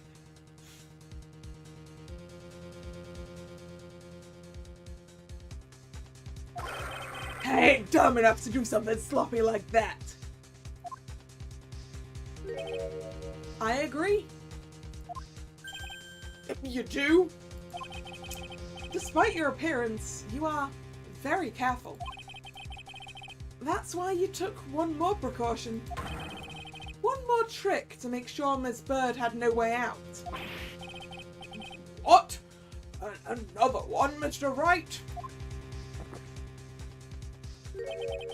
Interesting. Why don't you fill us all in, Trat? What was this trick you say Mr. Tigre performed to frame the accused? This one. Pretending to be me. Right? This is the answer to this one, surely. Let's double check. Let's double check.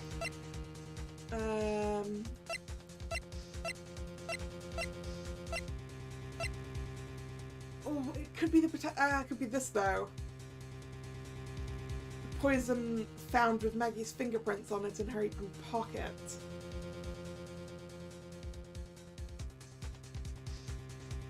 I guess this is the more direct one.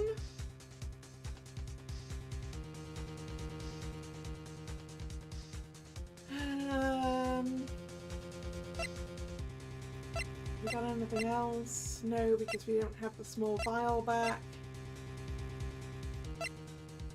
So yeah, I think it's the potassium cyanide. Possibly.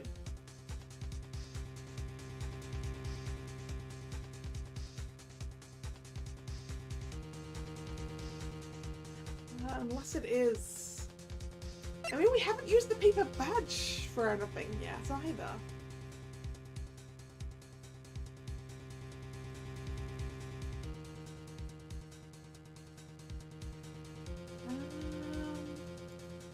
Can I can't save here. Oh boy.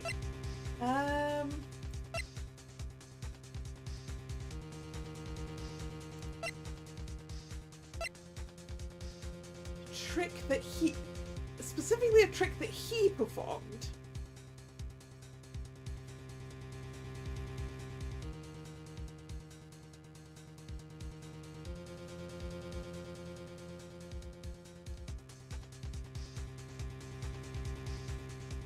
Yeah, we can't really prove that he did that, but we do know he did this because we found it at his place.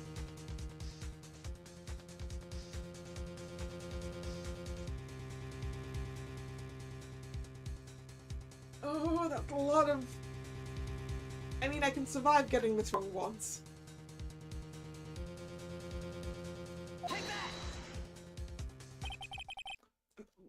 What on earth is that?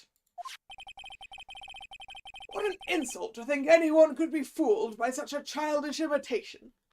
There's the person who was fooled by a childish imitation. Consider yourself insulted, Your Honor.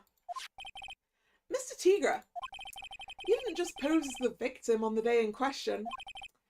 A month ago, in this very court, you posed as me.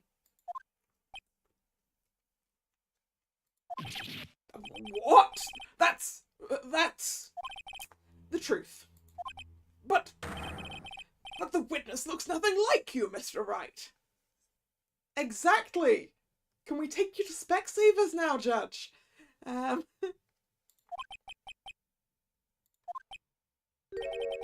Although, now that I think about it, it was you, wasn't it? No doubt it was you, standing here in this very court a mere month ago. The Phoenix Wright who put up the most disreputable, shabby defense I've ever seen.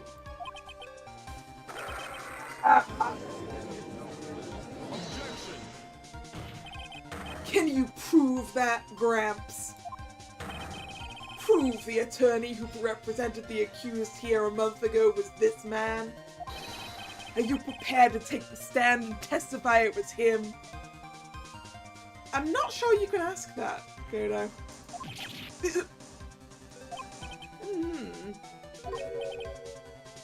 Hey, forget about it, yeah? I wouldn't do something like that, not me. You made a mistake, right? It was someone else, huh? Have you no pride, sir? Objection. Oh, copy number 50? This isn't a matter of pride. Well, no, it's not. He's not a lion. That was a terrible joke.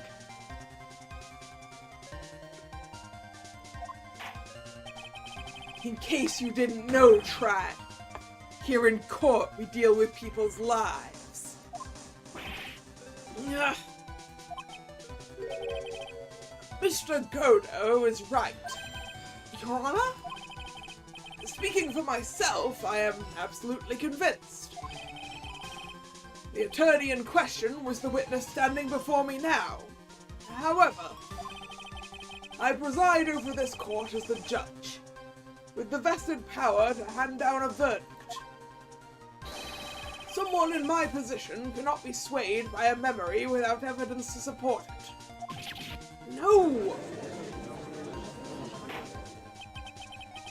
If the defense has no further evidence, the court will now excuse the witness. It's been longer than half an hour, right? Gumshoe said he was only going to take an hour.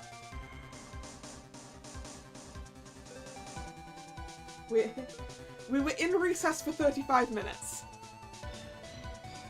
So as long as it's been at least 25 minutes, Gumshoe should be able to be back by now, right?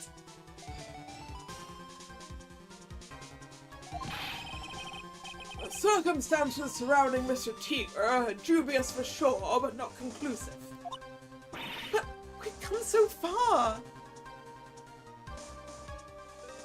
It's been an hour and 10 minutes IRL time. That's probably enough then. You say he impersonated Glen Elg. You say he impersonated you. But none of that adds up to a murder charge. You don't have a shred of evidence that the witness poisoned the victim's coffee. Yes, but that's not what I'm supposed to be proving. I'm supposed to be proving that my defendant didn't. Why do I have to do the prosecution's job for them as well?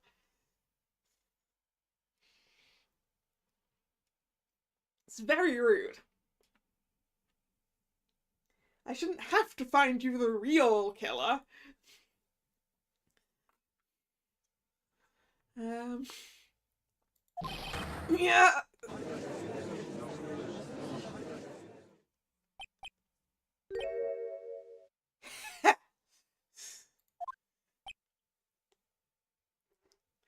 I mean, Edgeworth makes me find the real killer too. But usually he helps.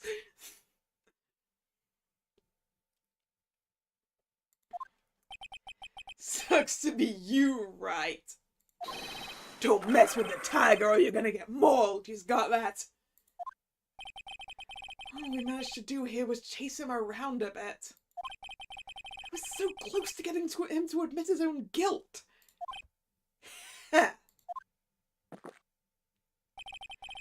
Looks like I won't be needing a refill. I just had one more piece of evidence. One more piece of evidence and maybe I could get Maggie off the hook. This witness's cross-examination is over. You are free to go, Mr. Tigra. No. Gumshoe! Your Honor, sir! Wait! Oh, he gets a CG for it too! Detective? Detective Gumshoe! Sorry it took so long, pal. I staked everything on this. My badge works. So here it is. My heart's counting on this too. What is it, Detective? Isn't it obvious, pal? It's the final, decisive piece of evidence. What?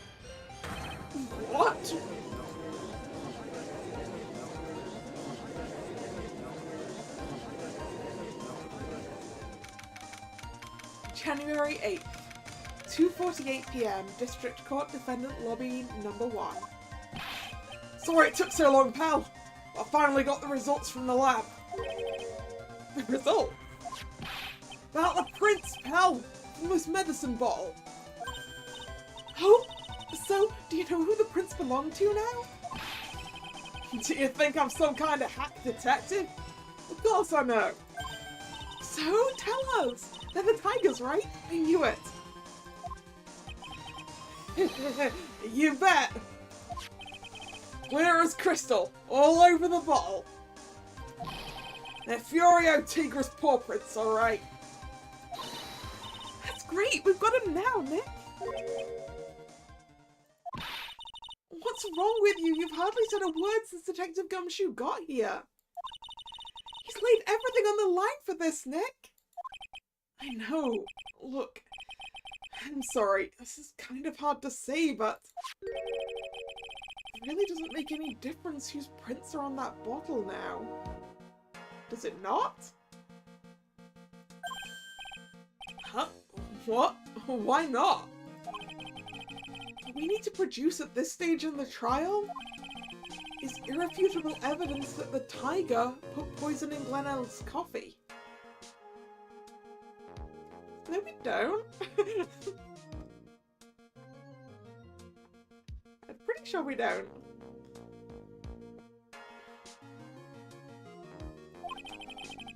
He's already admitted that he met the victim. The fact that his prints are on this bottle really doesn't make any difference now.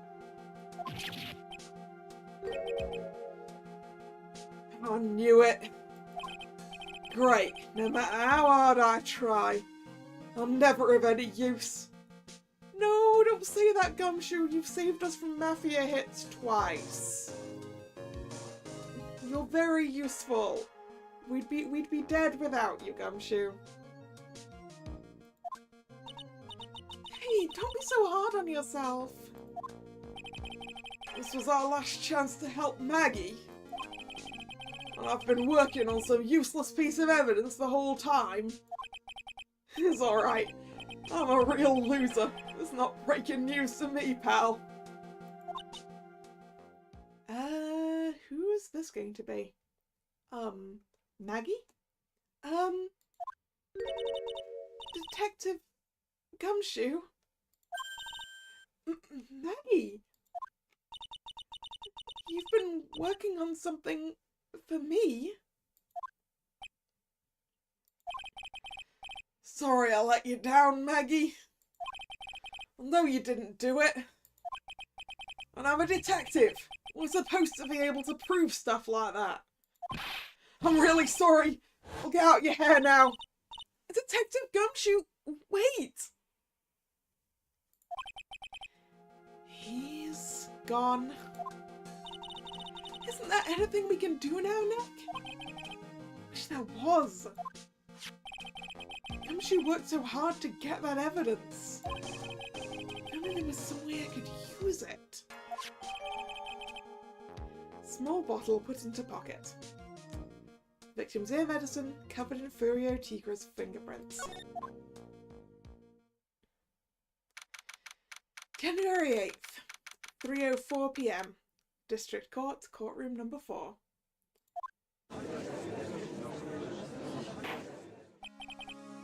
Mr. Wright. Yes, Your Honor? I granted you a recess so you could prepare this decisive evidence you've discovered. Yes? Copy number 15, I think. Don't keep us all in suspense, try it. Show us. Naturally, we can assume it's evidence that will actually stand up in court, can't we? 16. Thank you.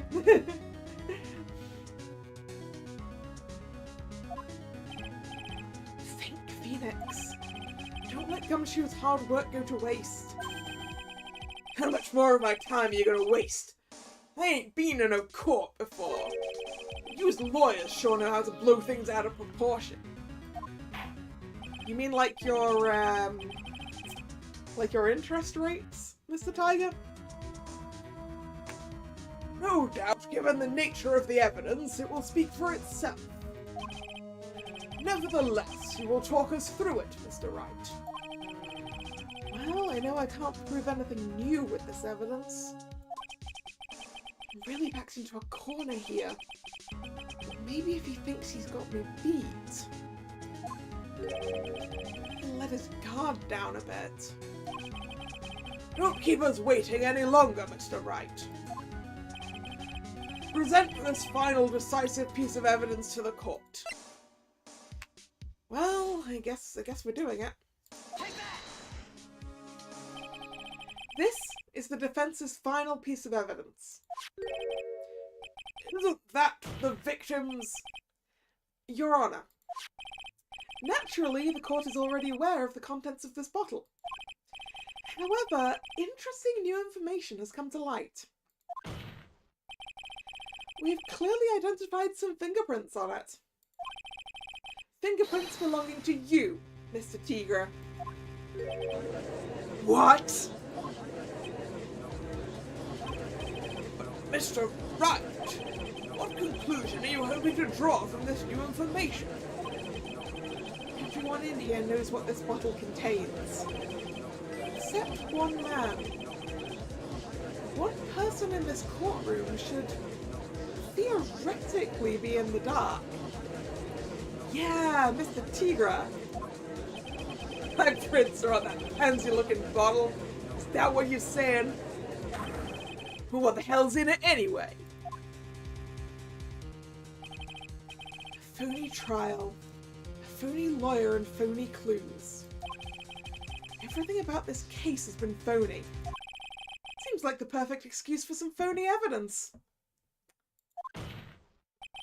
Mr. Tigra, this is the decisive piece of evidence that will prove your guilt. Why? Because it contains potassium cyanide. Lying! This bottle contains potassium cyanide. Potassium cyanide? The poison used to murder Mr. Elg, Your Honor. The victim's killer used this very bottle. And on this bottle, Mr. Tigra, we found your fingerprints. Well, how do you explain that?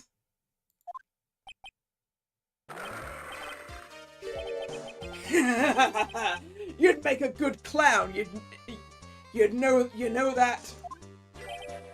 What? Yous ain't never gonna get this to stick.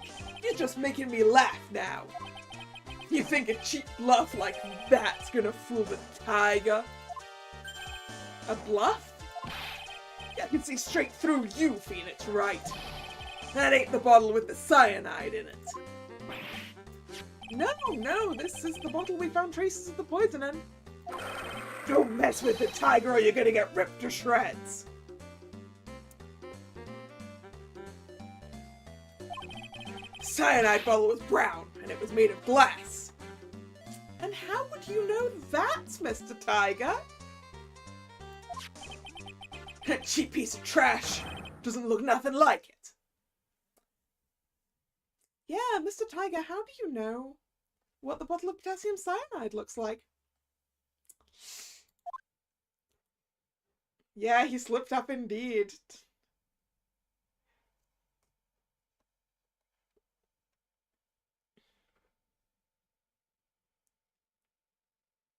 And everyone in this courtroom knows it. Got him. At last.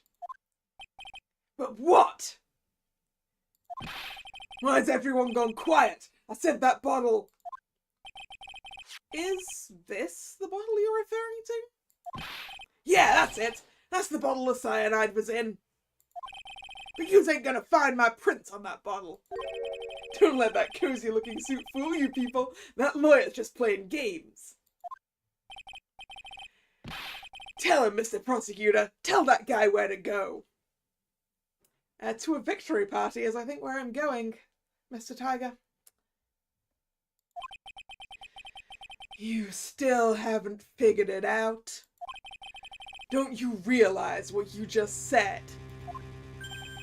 What I said? What did I just say? You were summoned to this court for the first time earlier today. You really had nothing to do with the murder. You shouldn't have known all the little details. For instance, you shouldn't have known what kind of bottle the potassium cyanide was in. But just now, you slipped up in front of every single person in this courtroom. You described the exact bottle used by the killer to hold the poison.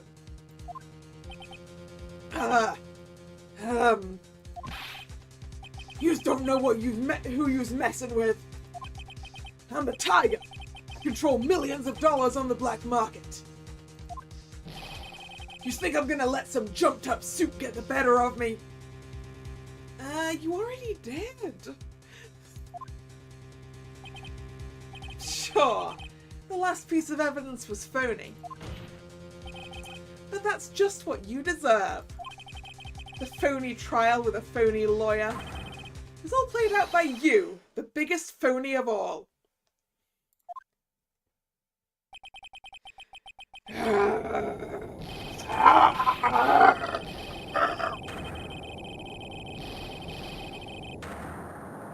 I couldn't go quite as long as he did. We got him now. Them's the breaks.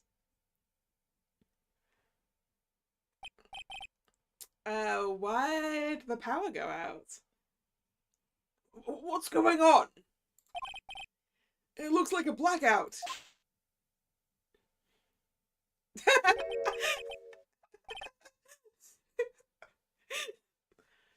Well done, Trite.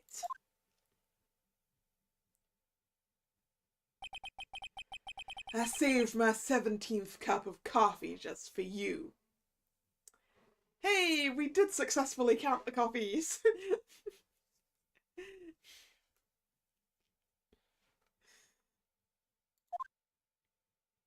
Oh. Why did it go in my face, Godo? Savor it. While you watch the police restrain your prey.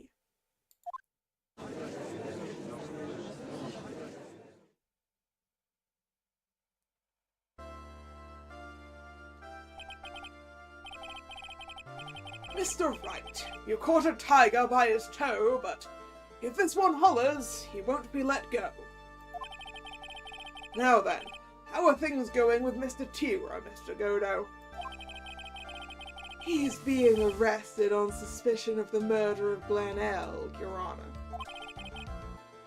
Fortunately for us, we managed to rectify a very grave error. Miss Bird was found guilty in the absence of a genuine defense attorney. Yes, she was.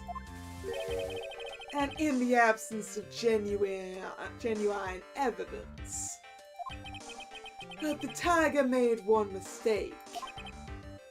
Indeed. He very nearly got away with everything if it wasn't for that one slip of the tongue. Furio Tigra is truly a frightening criminal.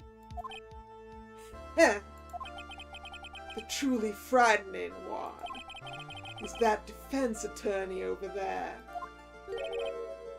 Kodo? Well, I am now in a position to deliver my verdict. This court finds the defendant, Maggie Bird, not guilty. Hooray!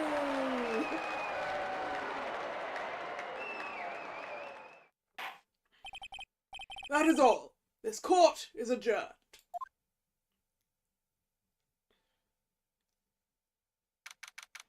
January 8th, 4:10 p.m. District Court's Defendant Lobby Number 1. Mr. Wright, I'm at a loss for words. Thank you, sir. Congratulations, Maggie. I was so mad when Mr. Wright landed me all that trouble a month ago.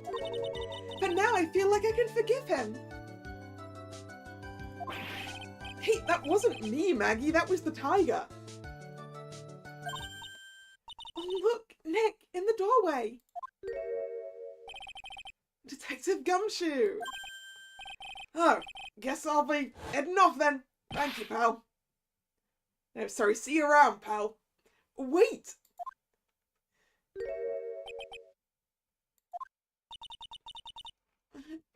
Detective Gumshoe? Oh, yeah. Congratulations, Maggie. Thanks.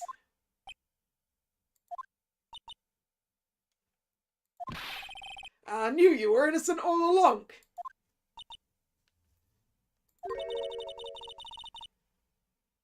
Why didn't you say that in your testimony then? Huh?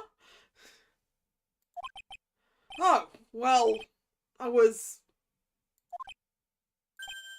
well, I guess I'll be heading out. See you around. Wait up, detective. He just ran off. Maggie, why are you being so hard on him?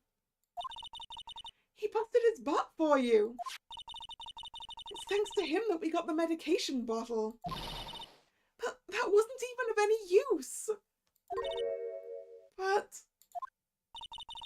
it's only because Mr. Wright used it so cleverly. Detective Gumshoe was just running around in circles. Poor guy. Looks like she still isn't ready to forgive him. Can't you put in a good word for him, Nick? Yeah, Mara's right. I should help Gumshoe out. It's clear he needs it. Maggie? You know, Detective Gumshoe's been really worried about you through all of this. I wanted to believe that, sir. But on that first day of the trial, he practically gave the judge a free pass to lock me up. He didn't have any choice, Maggie. He's a detective. He has to report the facts. He doubted me, that's why. He thought I might have done it. I've got to prove to her that Gumshoe really cares about her. Except for the fact that he doesn't care enough to know she doesn't like hot dogs. But still. I know. I'll give her a little present to celebrate her freedom. A lunch that she's not going to want to eat. Oh, wait, no, there it is. Take that! Here you are. A present to celebrate your freedom. That's a present from Detective Gumshoe, made with a ton of love. He said you lost weight and he was worried about you. Detective Gumshoe? I actually really like weenies, you know? Oh, he was right. Aww.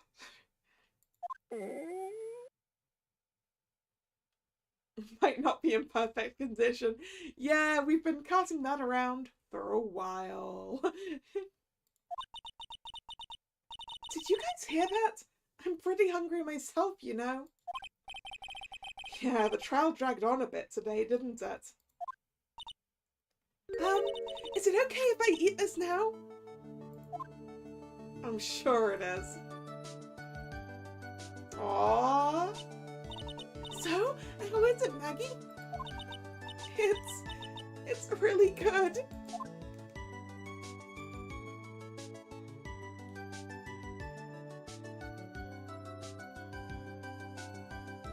So, the case of phony versus genuine comes to an end. The false allegations surrounding Maggie have all been cleared up.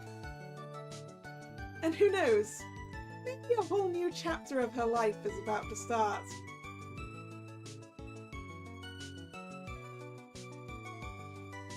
Maybe Gumshoe's feelings got across after all. Episode 3, Recipe for Turnabout, the end. Our reputation has been repaired, hopefully. A brand new episode has been added. That's a Turnabout Beginnings, and that's younger looking Edgeworth, I think.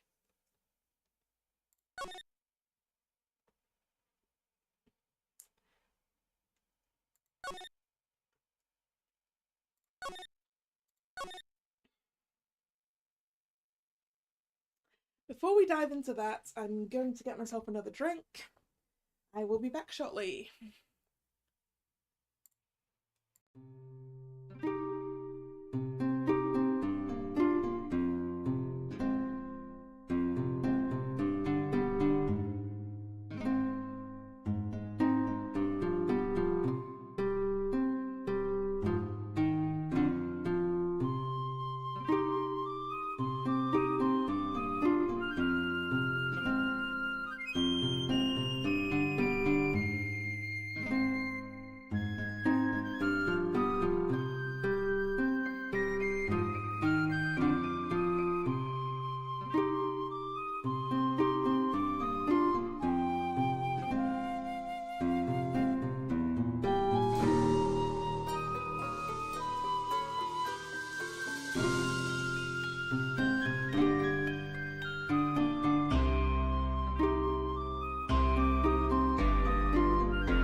I'm back. Let's get into this next case, shall we?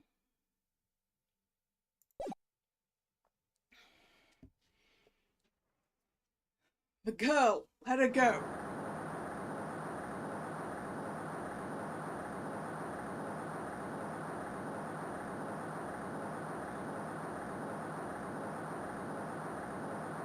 Shut up, come closer, and I'll kill her. Sorry, but you're not going to get the chance.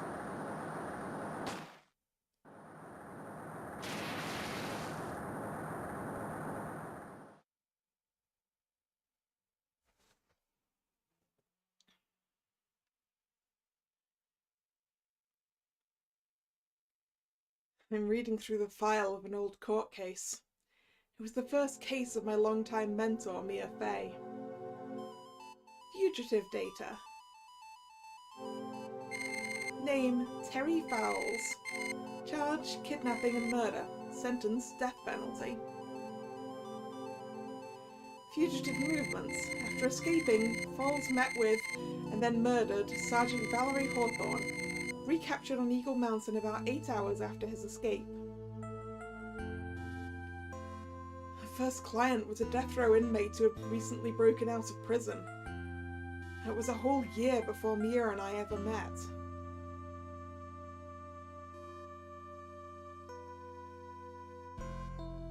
Six years earlier, Mia Fey, first trial. I guess that would be why Edgeworth looks so much younger. February 16th, 9:24 AM. District Court, Defendant Lobby, number 4.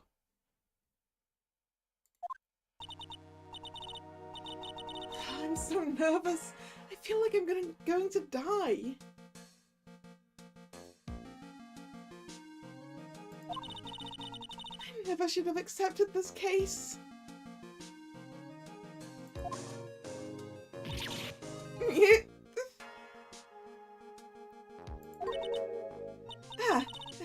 Good morning. Don't be so jumpy, Mia.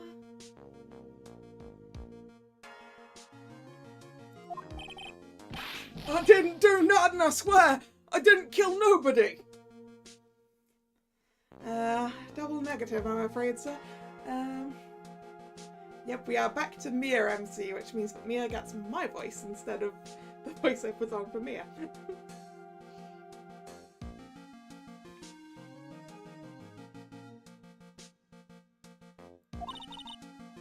Terry is it Fowles or Falls? Falls seems like a pun in this regard, so it could be Falls.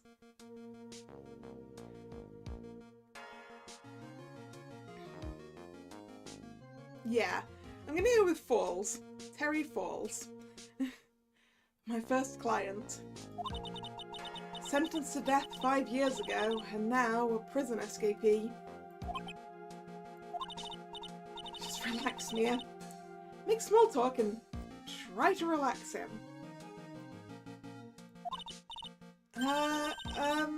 So why did you escape anyway?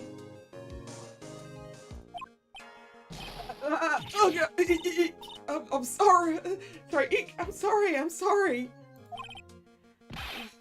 Oh, I didn't do nothing. I didn't kill nobody.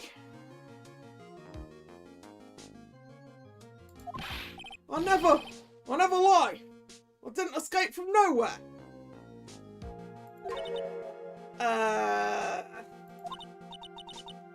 But Mr. Falls, the police just recaptured you 2 days ago.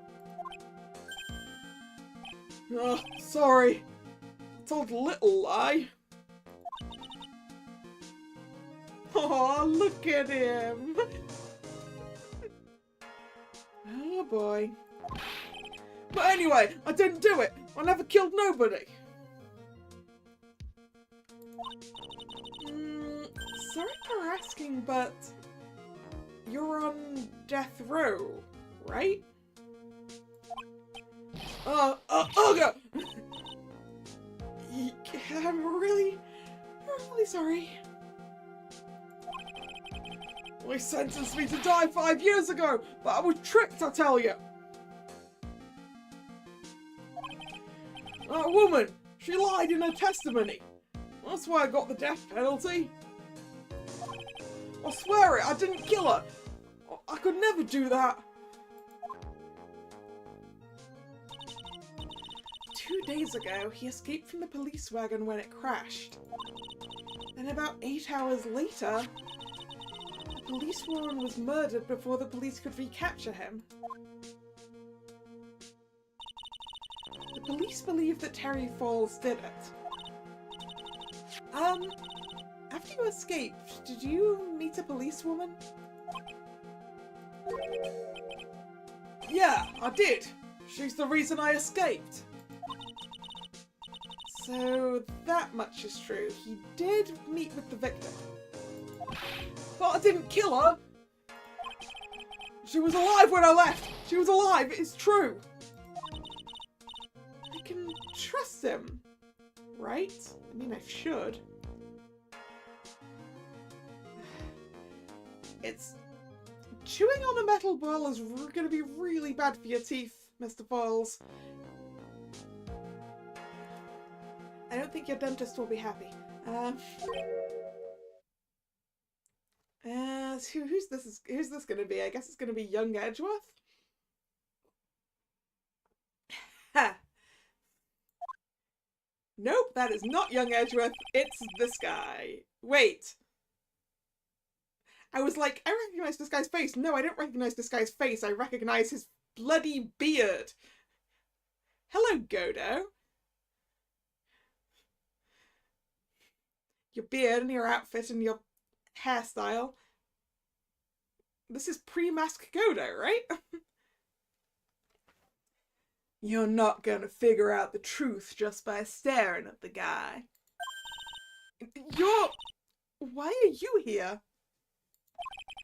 I came to see how our little kitten was doing all alone in the big scary lion's den. I thought maybe you'd like someone to play with.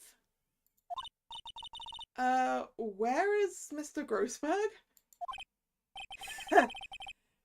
That old man is probably still in bed. I bet he's clutching an empty bottle and mumbling in his sleep. Aren't I good enough? After all, it's me, Diego Armando. Well, that's a different name. Actually, I mean, I guess if you take the end of each of those names, it goes to Godo.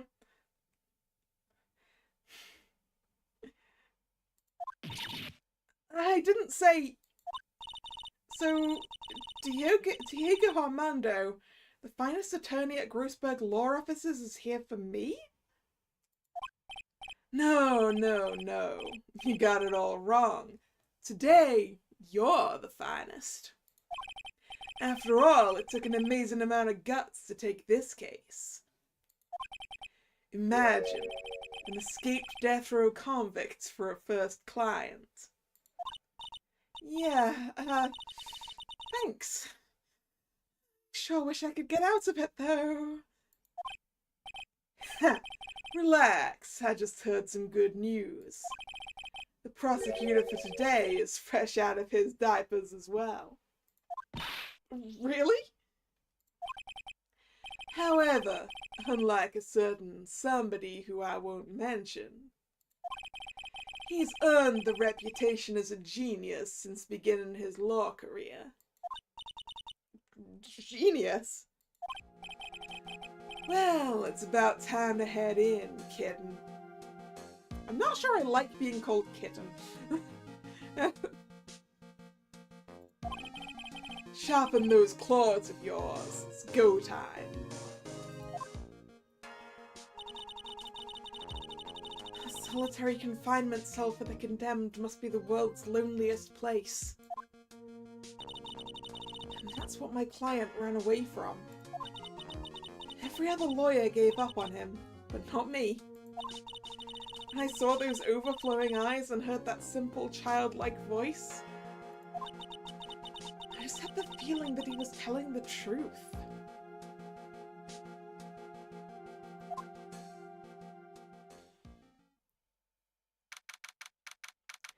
February 16th, 10 AM, District Court, Courtroom Number 4.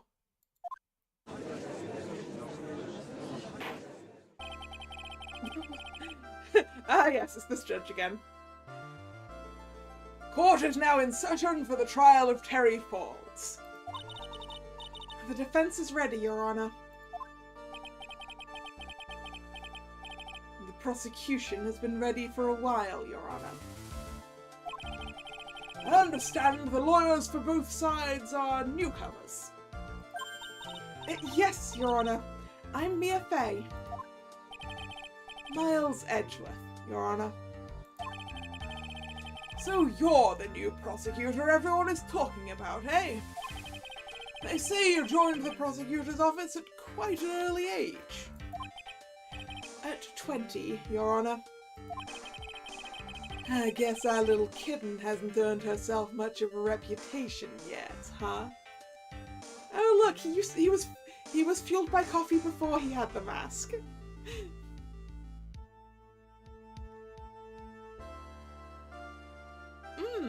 You make a very good point there, Drag. We are gonna lose this case, aren't we?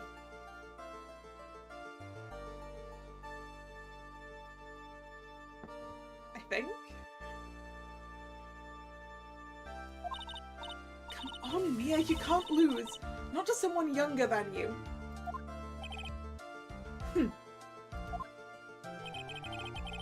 Young people running a trial. I'm not too sure how I feel about that.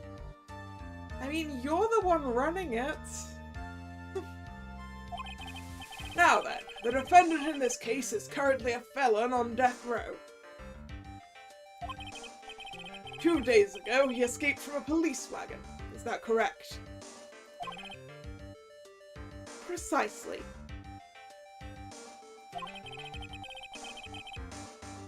But the defendant is not on trial for escaping prison.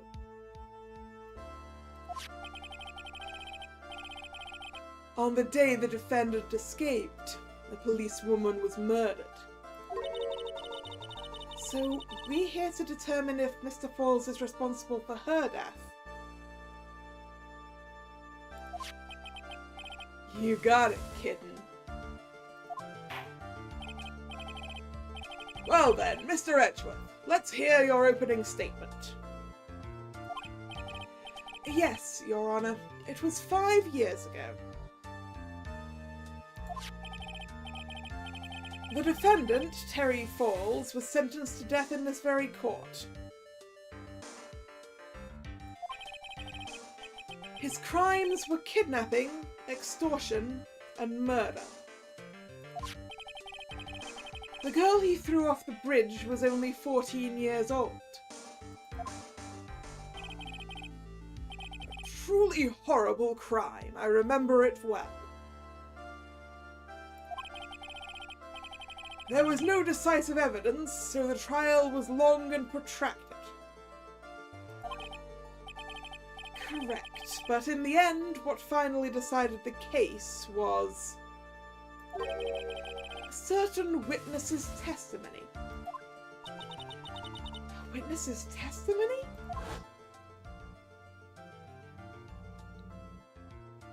The policewoman, I'm guessing. The testimony of Detective Valerie Hawthorne, the person who confronted this criminal. She arrested Mr. Falls at the scene and later testified against him. She said she witnessed Mr. Falls throw his young victim into the river.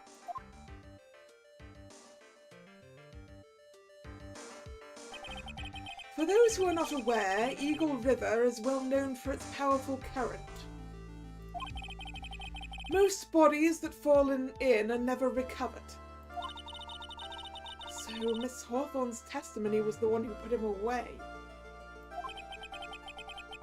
That policewoman you just mentioned, that wouldn't be... Exactly. The victim. The same woman that was killed 2 days ago.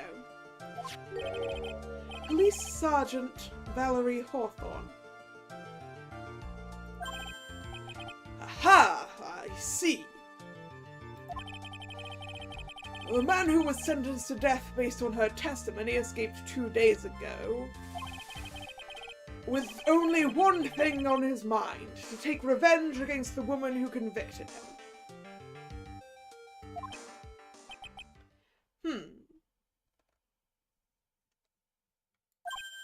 Aha! The truth is becoming clear to me now. Huh? Yes, yes. It is quite obvious that the defendant is guilty. Objection! Wait a minute, that's not right. We've got to do the trial, sir. At least hear the case before you decide on the outcome, Your Honor.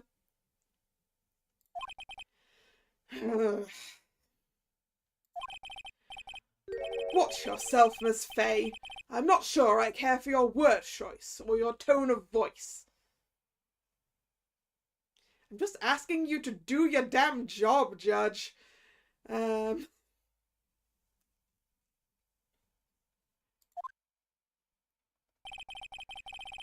people these days simply don't know how to respect their elders. Well, I mean, that would require our elders to actually be worthy of that respect, Edgeworth. And a judge who wants to decide the trial before he's actually heard anything, I don't think is worthy of my respect. I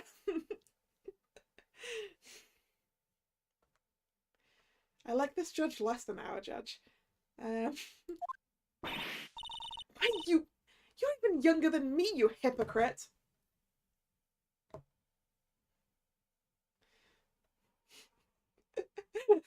Exactly what Mia pointed out, Strag. He should not be throwing stones. Now then, Mr. Edgeworth, please call your first witness. I call the detective who was in charge of the initial investigation of this case.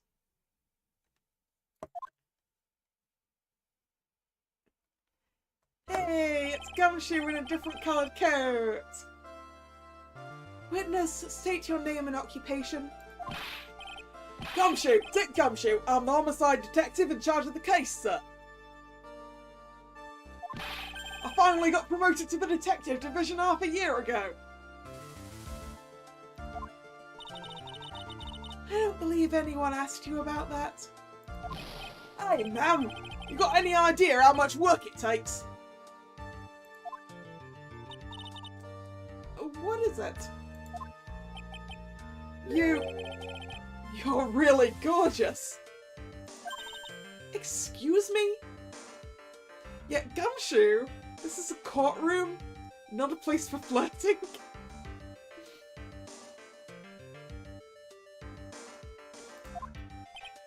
No, seriously, my heart, it's aching for you. Detective, pull yourself together and try to be professional. Otherwise, I'll write you up on contempt so quick that something other than your heart will ache.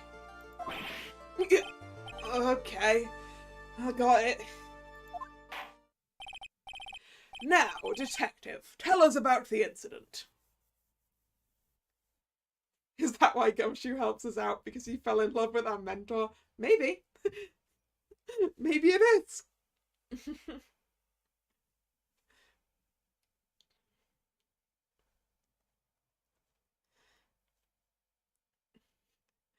But also, he's fallen in love with someone else now, right? So...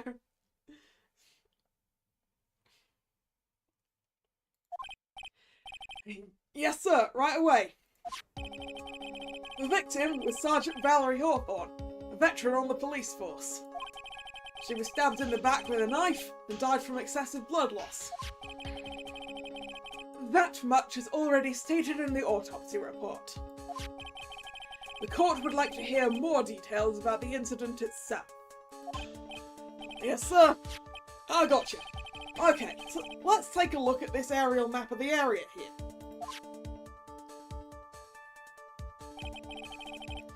This is a sketchy, dusty bridge. An old suspension bridge. And the river that runs under there is Eagle River. Wait, is he accused of pushing the policewoman off the same place that he allegedly did the other murder? The victim and the defendant met here, on top of the bridge. After stabbing her in the back, the killer carried the victim back to his car. So you want me to believe he didn't kill her in the same way that he allegedly killed the other girl? This just sounds fishy already. He was recaptured at a police checkpoint as he was trying to make his getaway, sir. Don't we happen to know someone else who ended up with a body in the boot of their car? I see. Dusky Bridge map added to the court record. Was the victim's blood found on the bridge? The victim, Sergeant Valerie Hawthorne, was wearing a thick coat, sir. Unfortunately, no traces of blood were found on the bridge. Meaning it probably wasn't where she was killed.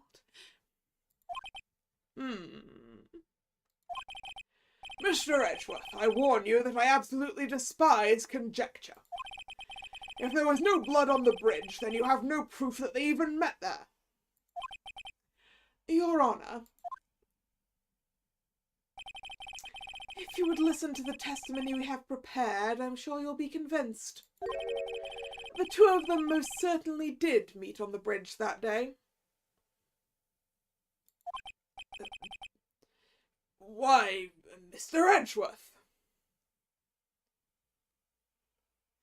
Yeah, I don't think you'd have to have some very strong rain, right, to wash away blood, because blood's kind of sticky. I think.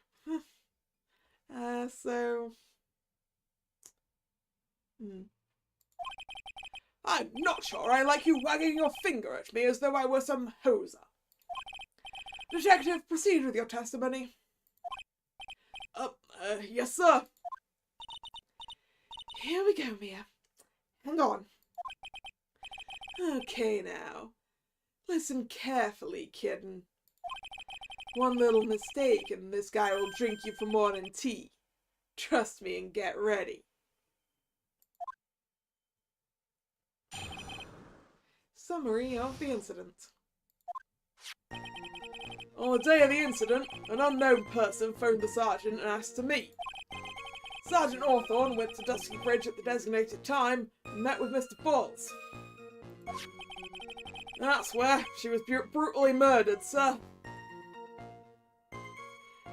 I think that Godo is implying that that we will be drunk by Edgeworth, who we know drinks tea.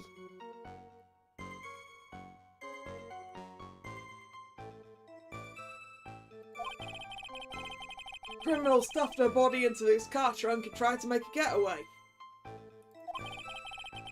Mr. Falls was arrested at a police checkpoint we set up at the base of the mountain.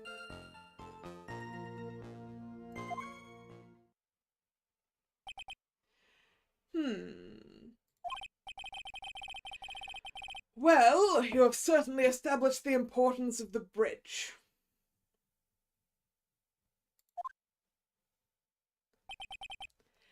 Naturally.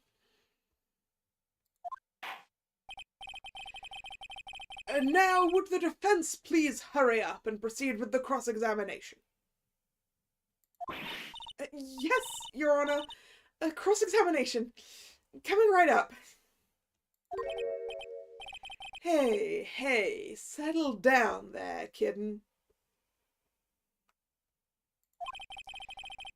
If you keep trembling like that, you're gonna make me spill my coffee. I'm not trembling, it's just cold in here. The courtroom can be a cold battlefield, all right, especially for a beginner. I don't need you to worry about me. I mean, the defendant, the witness, everyone's a beginner in here. He got me there. But maybe you should keep your claws out and show him what you've got, kitten. It's okay, Mia. Stay calm. Just remember those court procedure videos you stayed up all last night watching.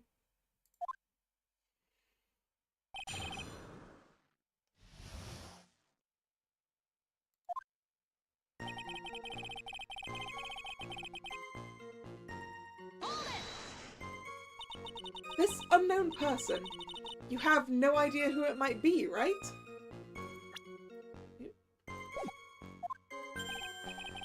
Sorry, but I'm afraid I do. What?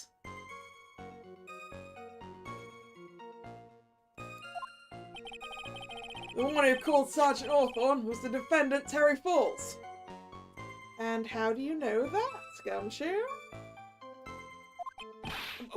What? The defendant called her. Sergeant Hawthorne was a very thorough person, sir.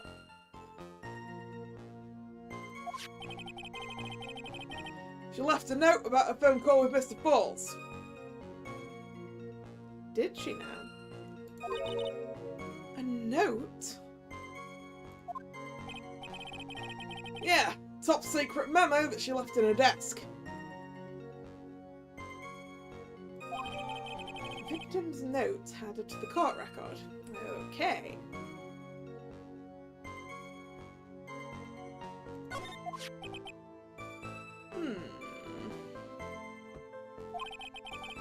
According to this note, it seems the one who called her to the bridge was indeed the defendant, Terry Falls. Whose bright idea was it to keep that note from me?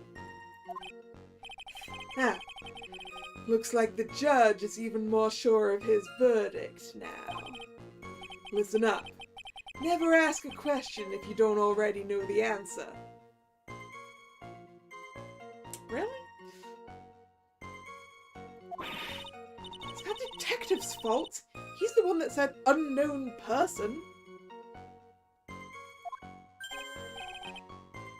Hey now, don't make that face at me. I just said it that way because the prosecutor told me to. Did you now, edgy boy? Is that a trap?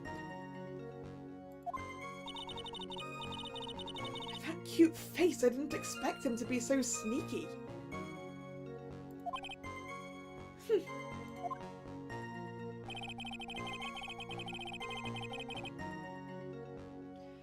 Alright, let's look at the evidence I've already got. Valerie's autopsy reports dead with a knife in the back, died from blood loss between 4 and 5. The Dusky Bridge map. The Dusky Bridge apparently isn't very much of a bridge. 5 yards. What's a yard again? About a meter?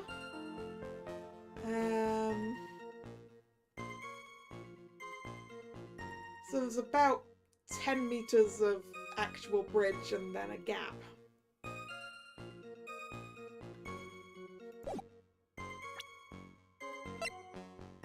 Victim's note.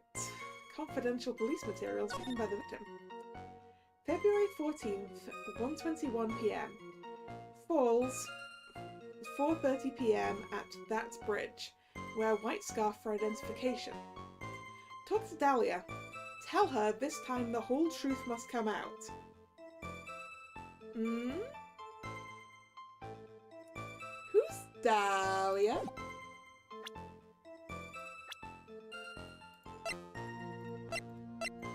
We don't have a Dahlia. Wow, Gumshoe, you're only 26 in this? He looks older. I guess life's been hard. Miles Edgeworth at 20. Diego Armando is 27. A bit smug. Just a bit? Just a bit? Valerie Hawthorne, 23. Terry Falls, 25. Everyone's in their 20s.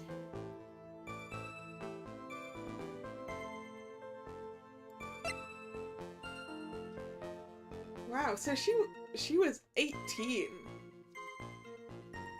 She must have been really new 5 years ago.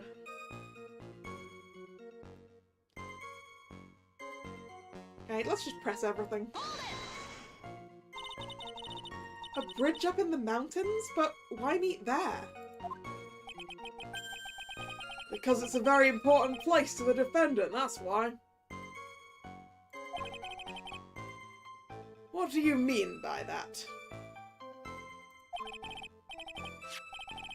If you remember, 5 years ago, the defendant kidnapped a young girl. He was chased onto a bridge, and it was there that he killed his hostage. And the place where all of this occurred is, of course, Dusky Bridge.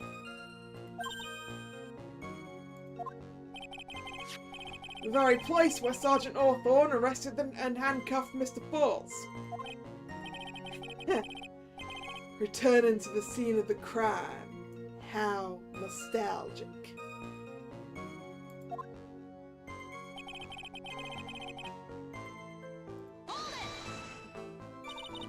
Was the body of the victim discovered right away? We already know the answer to that, Mia. Well, I guess right away is relative.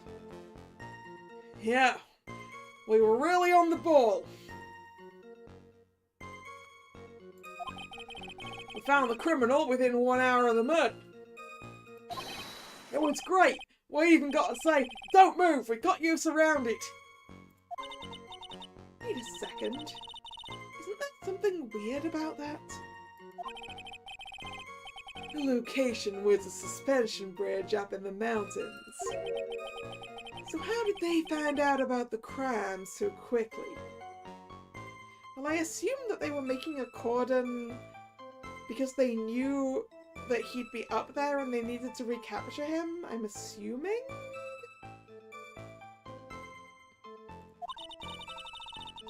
Sergeant Hawthorne must have mentioned the phone call to someone else, right? Huh. If that's what had happened, then she wouldn't have been killed.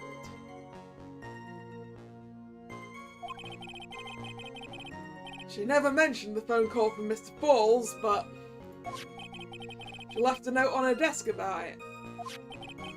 If only I'd noticed it earlier, maybe she'd still be alive.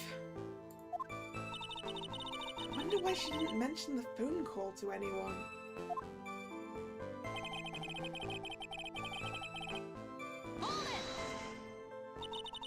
Mr. Falls had a car, then? Well, that bridge is way up in the mountains, ma'am. The defendant and the victim both went up there by car. I mean, how else, right? What? You mean the defendant drove his own car? No, of course not. It was stolen. They stole it from a young couple that had been waiting at a red light. Car thieves. I'm not sure how I feel about car thieves. Is this guy sure about how he feels about anything? This is a photo of the stolen car's trunk. Naturally, that's the body of Valerie Hawthorne in there. Okay. Looks like they had to break the lock to get in. Whoa! That doesn't look too comfortable. Well, she was already dead, so... Why are all the trunks of cars we see only big enough for a body? I mean... Do you get car trunks that are bigger than that? Well, I guess it depends on the size of your car. I used to have a car that I suppose I could have fit 2 dead bodies into if I'd wanted to.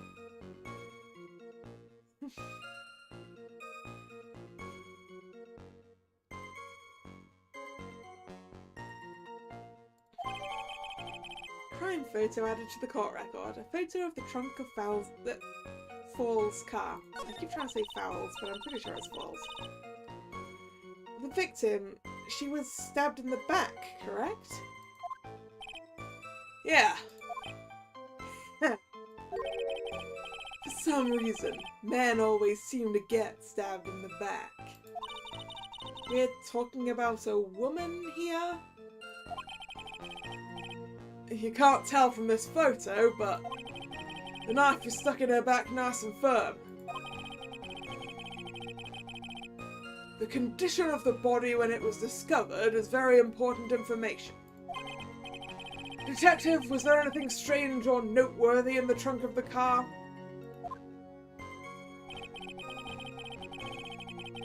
Here's a photo of the trunk, but I don't see anything strange, do you? Anyway. Well, I'd like to see this bit.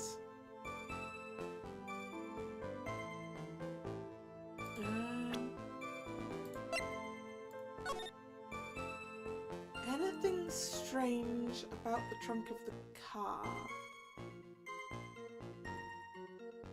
It doesn't have any blood on it?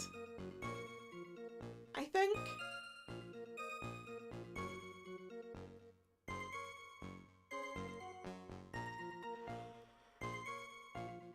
I think that's it, really.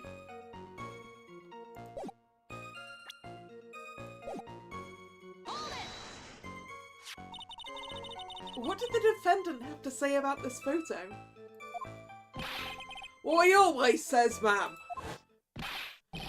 I didn't do it. I didn't do nothing. That's all he says. Nothing? I wouldn't say he did nothing. At the very least, we know he stole a car. It's just what he always says, Your Honour. And then he always says... sorry, I told a little lie. Or something like that. Well, in any case, it seems he was caught and arrested. Precisely.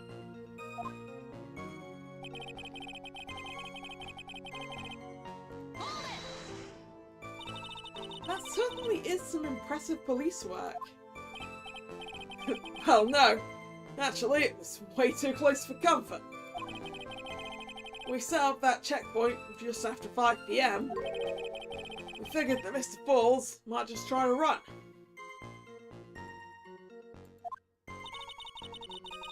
What do you mean it was too close for comfort?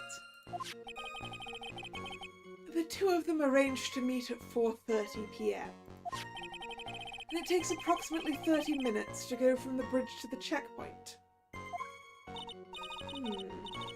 That was kinda close. Any later and Mr. Falls could have slipped right by. Listen up, kitten. There's a big trap waiting for you in that testimony. A trap? Walk into it carelessly and it'll leave more than just a flesh wound. Fun, huh? No, it's not! Well, if you want to have any chance at all, you'd better get some more information. And if you're gonna get caught in a trap, it's best to get caught early. You can always look for contradictions afterward. The ever-famous contradictions. I sure hope I can find some of those.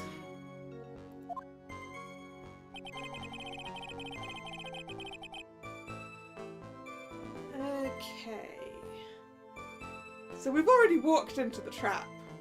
Anyway, so... And we have more information. Right, what do we have? We have my attorney's badge. Proof of my profession. It's brand new. It sparkles in the light. We have the autopsy report. She was stabbed with a knife in the back and died from blood loss between 4 and 5.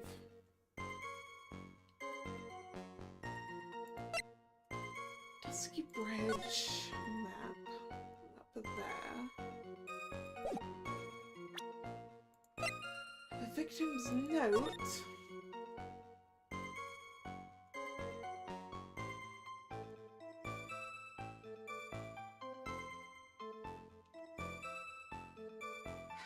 Where's Dahlia? Wait, do we know a Dahlia? I feel like that's someone we've met.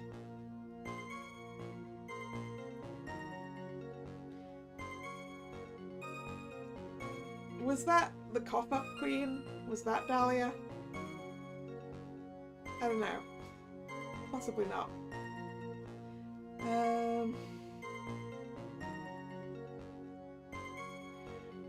whole truth must come out. This is so sus. Crime photo.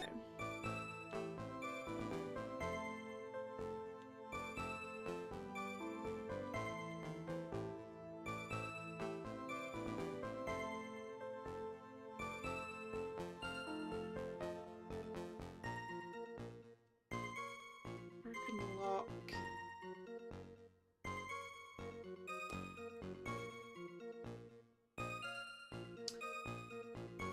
Did the police break that lock? Did the defendant break the lock? Was the lock already broken and it was really easy to shove a dead body in the car? No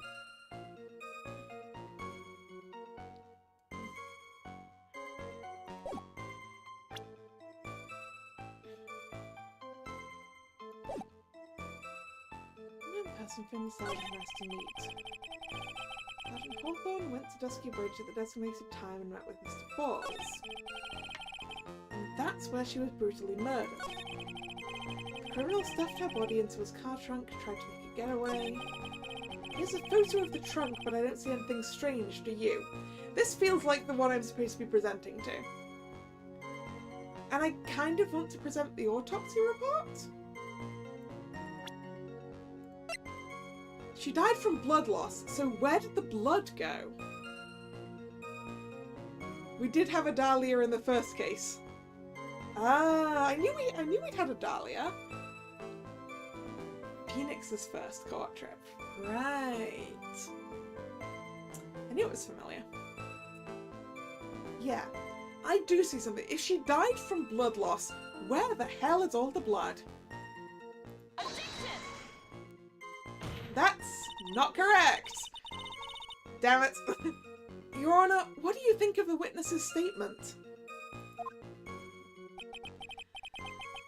I don't think anything of it. How about you? I guess I don't think anything of it either. Then we don't have a problem, but we do have a penalty. Wasn't a problem. Couldn't he just let it slide?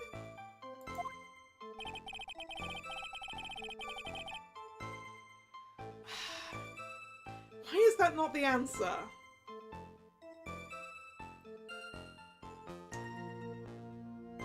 Alright, it's time to go consult a guide then.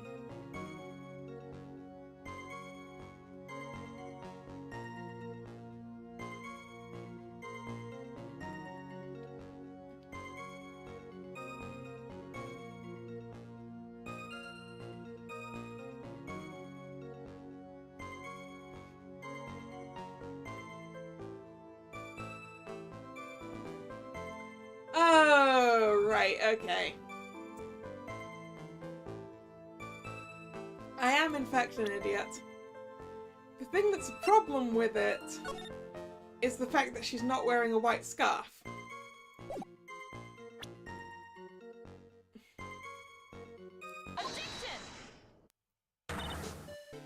witness.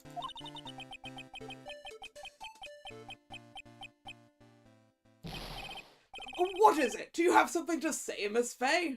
I'm sorry. I totally forgot what I was going to say. This is the first time I've ever had to actually address someone like that. Oh, you should have practiced before coming to court. Honestly, Miss Fay, I'm not sure I like this. You're very unsure about a lot of things, Mr. Judge. Say there, little kitten. Want a piece of my coffee candy? No. No, I don't. Candy? Well, you're still too young to be drinking real coffee. She's older than 20, dude!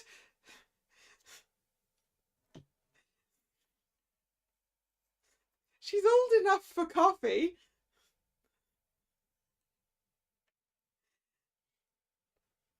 She's not a child.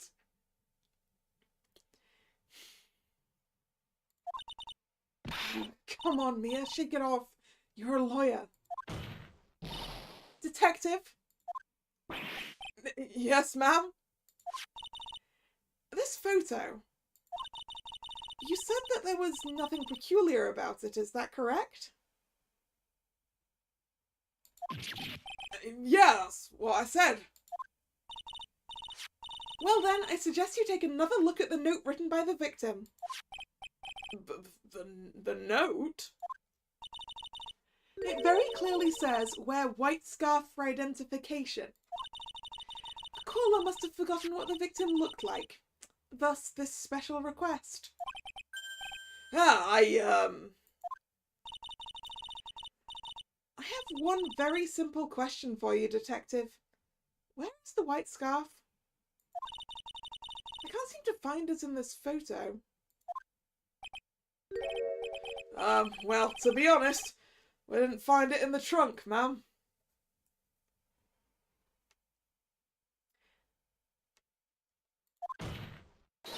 Had you stopped there? You should have looked for it. Yeah! The caller told her to wear it to identify herself, so I'd expect she did just that. Well, Mr. Edgeworth, what do you have to say about this? Is it going... It's not going to be in the exhaust pipe again, right?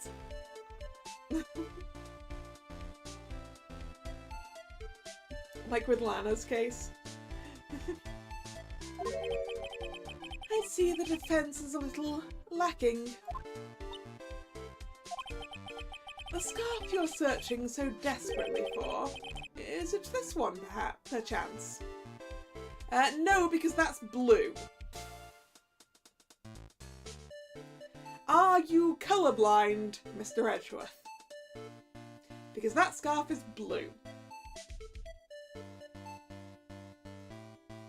Let me just double check that on the screen that is slightly less blue. Yeah, I still think that's blue.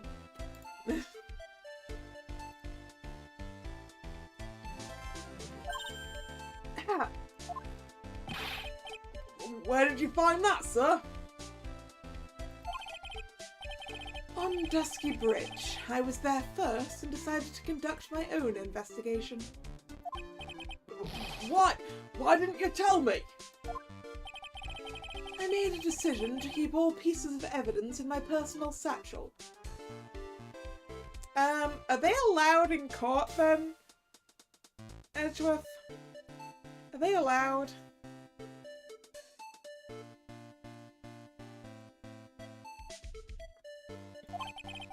It's the safest place, I know.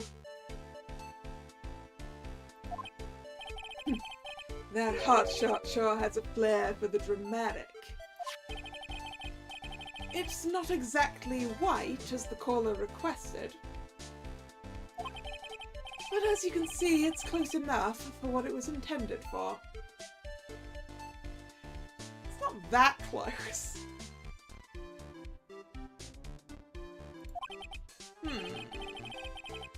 It looks like it spent some time in the mud.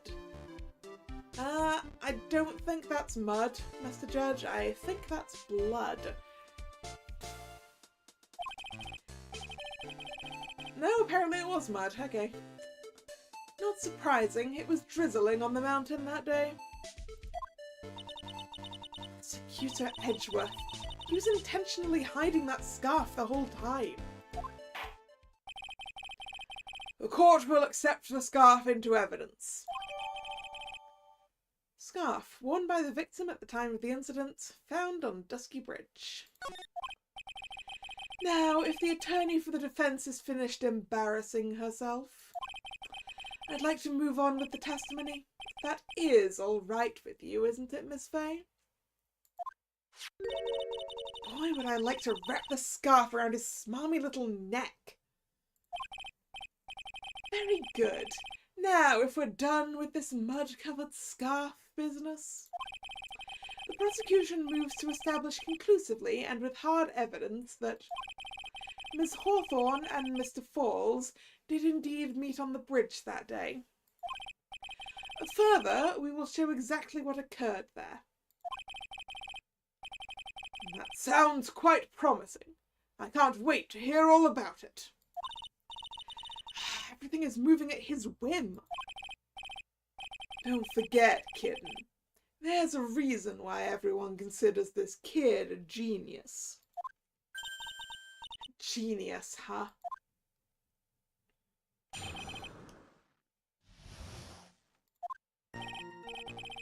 Actually, there's an eyewitness who was there when the incident took place. This photo was accidentally taken by the witness. Shows the Vic wearing the scarf, sir. Accidentally taken by the witness. My arse.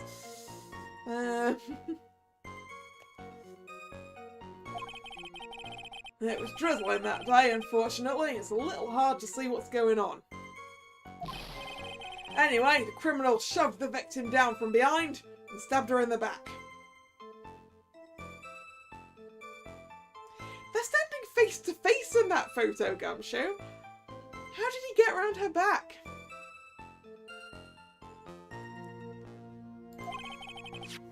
That must have been when the scarf fell off.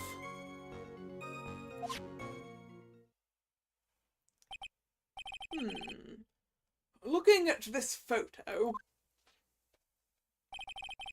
you really get the sense that this bridge is very high up. It's about a 40-foot drop from the bridge to the Eagle River down below. Okay, 40 foot is going to be about, I want to say 14, 15 meters? Maybe? Am I capable of maths today? I think that might have been slightly too much.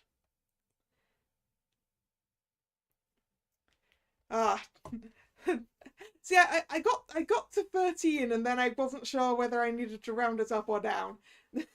Thanks, Drag. 12, just over 12 meters.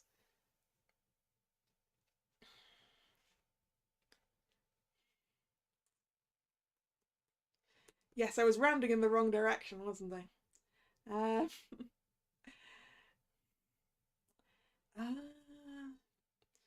12 meters into a river. It's not a huge distance. It's high enough that it's going to hurt if you fall in that water wrong.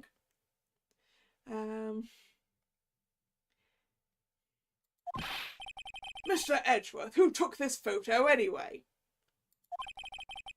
Let's just say it was a well-intentioned third party. Ha! Potential witness! So, why isn't this person in the courtroom? Well, I said they absolutely did not want to testify. The person in question is very delicate, Your Honour. Besides, as long as we have this photo, we see no reason to compel them to testify. I think we're gonna need them to testify.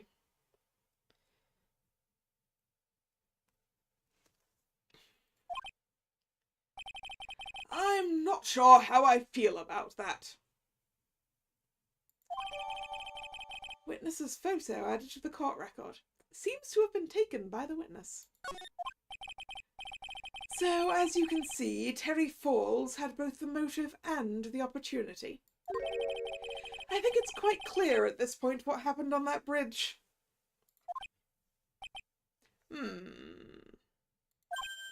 Aha! The truth is becoming clear to me now. Huh? Yes, it is quite obvious. He's clearly guilty.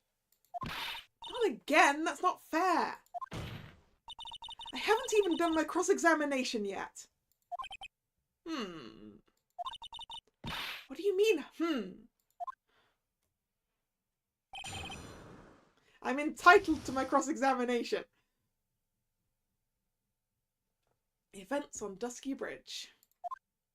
Okay, there's an eyewitness. Who is this eyewitness? She's a college student. A female college student. Ah, that's who Dahlia was, right? A college student. Yes, because if she was in the other case that we had with Mia.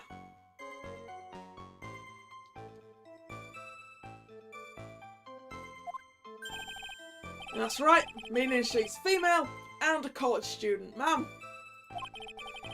She doesn't do well in front of other people, so I came to testify for her. Maybe so, but as the attorney for the defence, I have the right to cross-examine her. Objection! For the time being, we're not relying on the witness's statements. That is all. What is that supposed to mean? The prosecution has other, more decisive evidence. Our case doesn't rest on the vague testimony of a female college student. A female college student, eh? That means she's female and a college student, sir. If you absolutely must hear her testimony, you'll have to give us a good reason why. Please tell us about the more decisive evidence in question.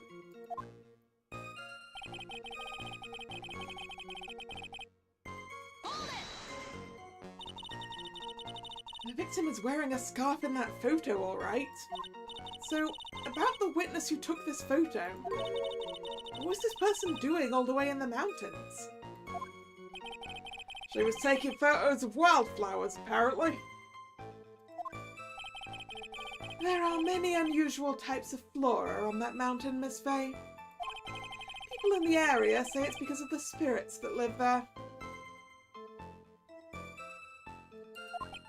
The spirits?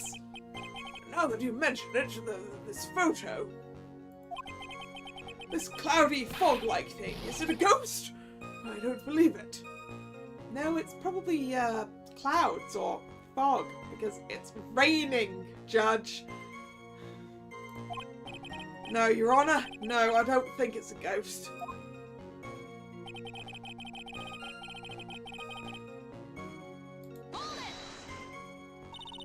Drizzling, huh?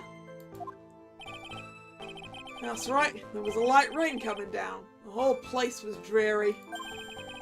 But not as dreary as the mood that's in this courtroom right now.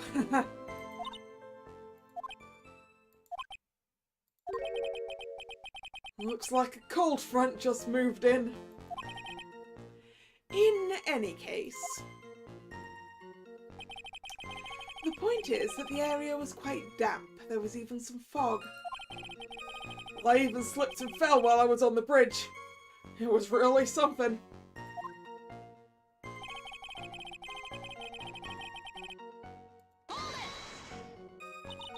Is that part of the witness's testimony as well? Of course it is. I pushed the victim hard in the back and she fell down right on her stomach. I remember that happening once myself. It was really brutal. Brutal? Do you mean brutal? Are you talking about seeing someone get pushed, or were you the one getting pushed? Or does it mean that you pushed someone down like that once? With his mind-boggling tales and the way he said brutal, I wonder if he's Canadian. Ha! Save your nasty look for the right person. Huh? Take a look. Poor baby. Court record seems to have wet itself. Hey, watch where you spill your coffee. Court record, huh?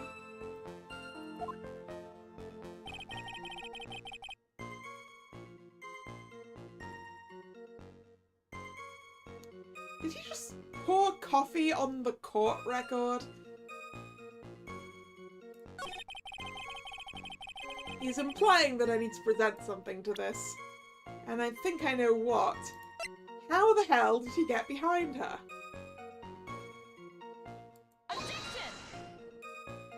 Oh, nope, that was wrong.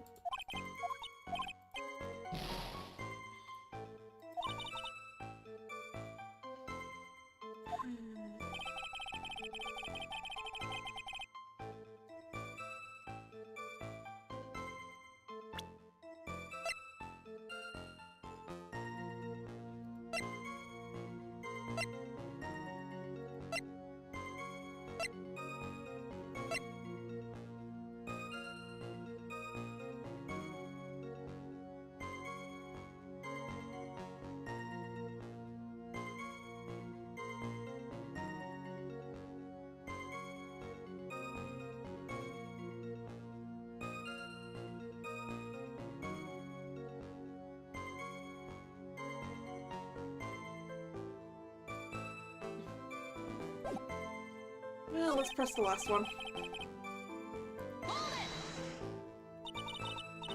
So in other words, there was a struggle between the criminal and the victim, huh?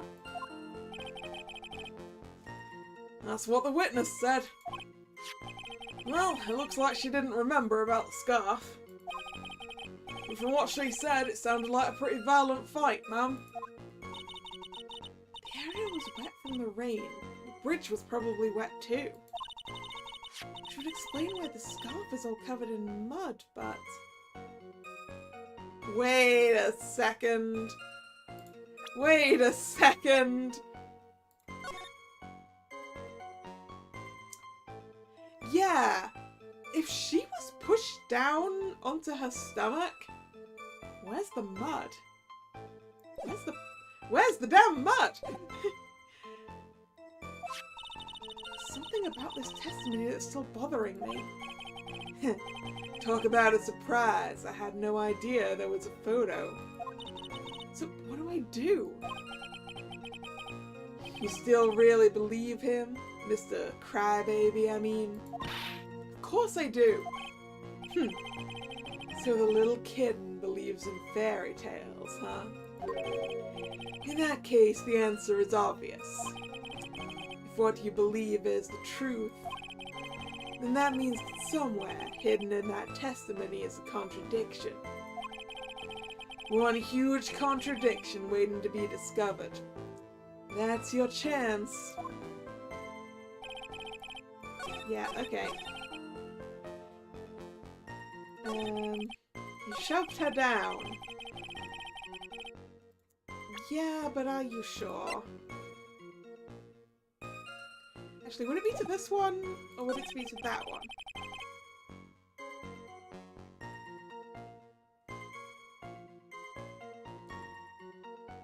If the scarf...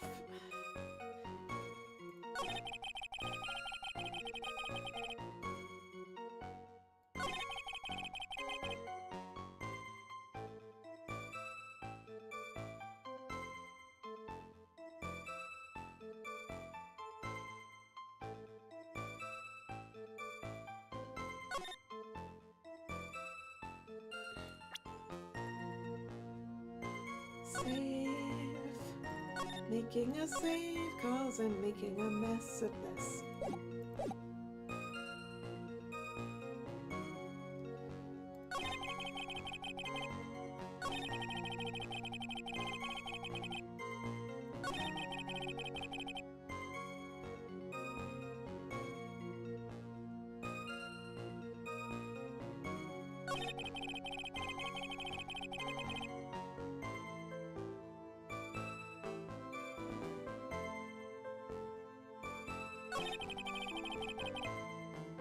Yeah, if the scarf fell off then and got covered with mud, why isn't she covered with mud? Yeah, it must be this one.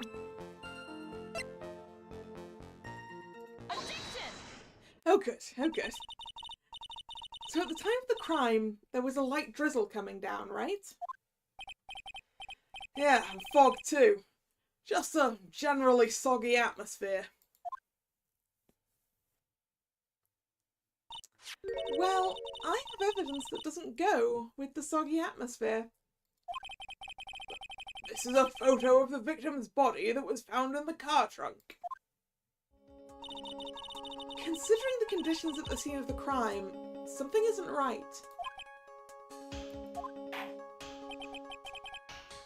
Well, by all means, please enlighten us as to what isn't right.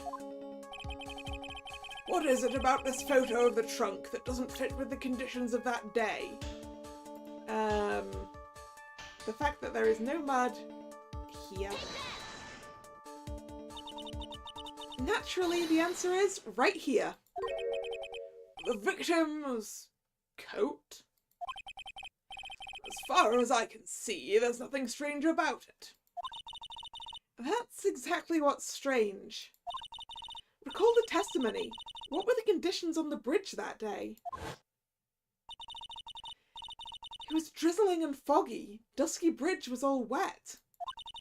If the victim really had fallen down on her stomach on top of the bridge, then the front of her coat should have been covered in mud.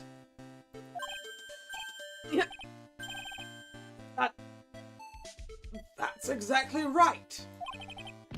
The other day I fell on a muddy street and my gorgeous play-off beard was befouled. Objection! I do admit that the crime scene was quite wet that day. However, that doesn't mean that the top of the bridge itself was muddy.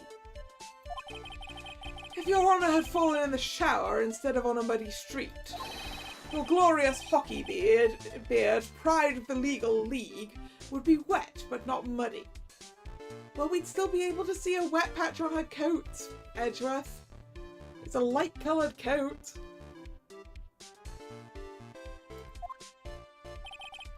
Fortunately, I have yet to test that.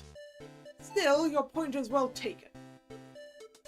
Also, Edgeworth, if he fell over in the shower, I think his beard would end up, like, full of blood from breaking his nose on on the shower glass, right? It would be very difficult for his beard to reach the... Also, wouldn't his beard already be wet if he was in the shower? Edgeworth, that's a terrible analogy. Can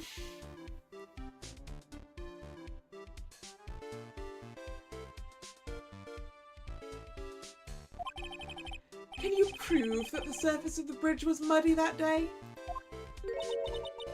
Surface of the bridge, huh? A real man wouldn't stand for a taunt like this. Are you a real man, Mr. Not Godo? Neither would a real woman. Of course I can. Do beard hats exist? I guess you could use a shower cap. Would that work? Would putting a shower cap around your beard actually stay in place? No, because it would also be like pointed upwards and...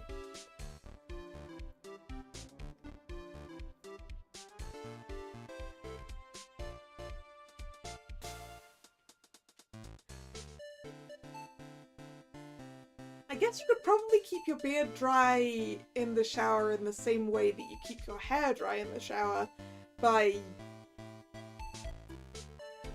taking the shower head off the wall and just not ending up with it above your head, but we are entirely off track.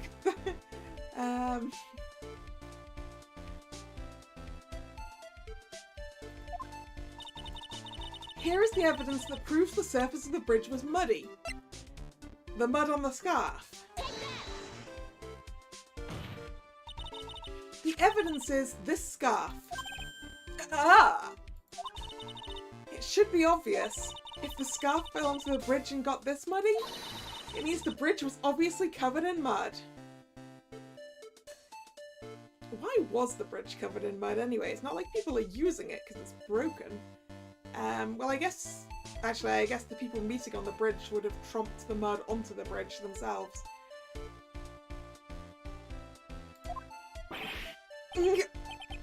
No, I can't be outwitted by this novice bimbo. Wow, Edgeworth. Bimbo, huh? Just because she's pretty.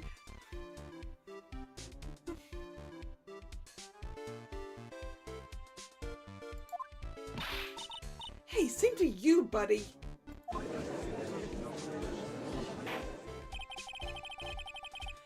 Ms. Faye's assertion makes perfect sense to me. I do admit that there appears to be a contradiction between the condition of the victim's coat and her scarf. However, the real question is, why is there a contradiction? Huh? For every contradiction, there exists an explanation. Let's look at what the explanation in this case may be, shall we? Alright. It's not like he's really giving me a choice here. Ha! You're doing pretty well for a little kitten. Mr. Armando! No matter what he says, a contradiction always comes down to a lie. It's either the victim discovered in the trunk, the witness's photo showing the defendant and the victim,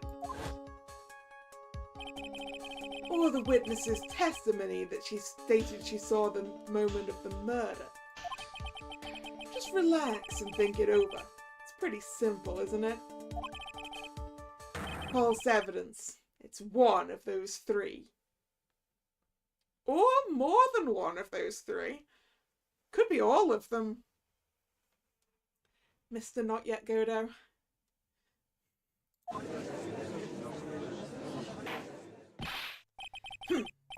What you've said just now, I'm not sure I like that. That wasn't me, Your Honor. It was the coffee aficionado over there that said it. I'm not sure coffee aficionado is the right word. I think coffee addict. Although we don't know how many mugs he's had.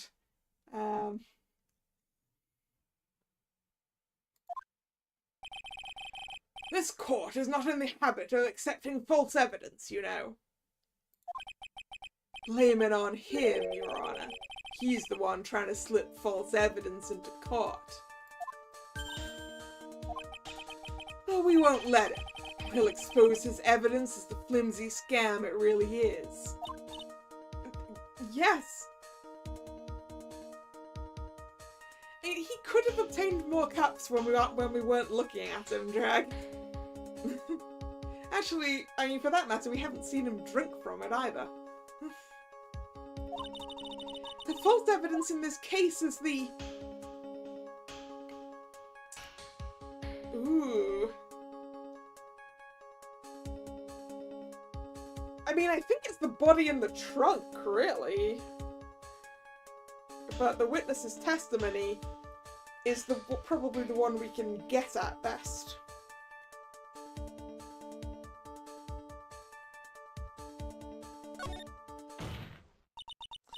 It's a no-brainer. Obviously, it's the witness that's suspicious. During his earlier testimony, the detective pointed out a crucial fact. The criminal shoved the victim down from behind and stabbed her in the back. Now, is that testimony exactly what the witness claims to have seen? Yeah, that's what the witness told us. That testimony is filled with holes. After all, the victim's coat isn't dirty at all. Oh, that's true. It's not just true, it's the truth. If there was a truly decisive witness in this case, I'm certain that boy Wonder over there would have called them in the first place. Your Honor, the defense requests to cross-examine the eyewitness. The testimony presented so far is not only vague, but contradictory as well.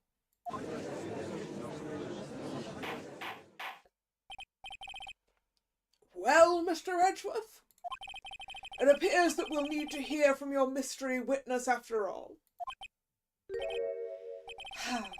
You should brace yourself for the brutal truth. Your Honor, the prosecution has no intention of hiding this witness from the court. We are prepared to present our witness at any time.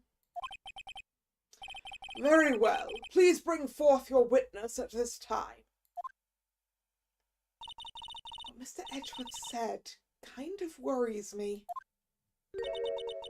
What does he mean by the brutal truth?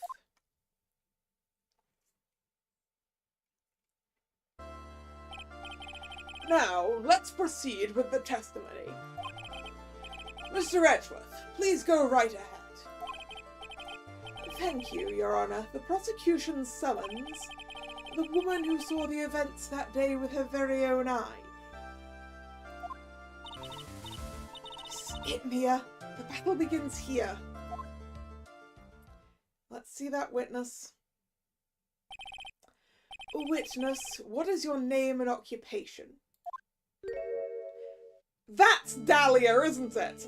That's Dahlia!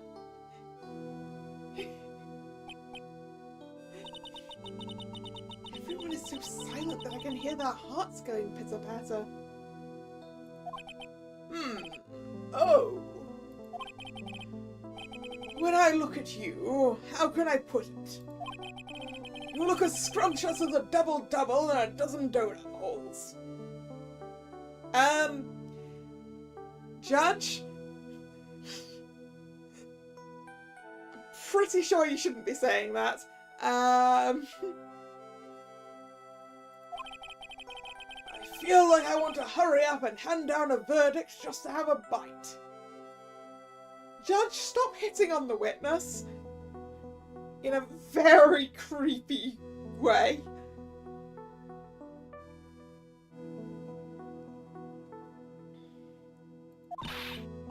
Hey, not so fast! Hello, Card. How are you doing? As I said before, this witness is very sensitive and delicate. Sensitive and delicate, my arse!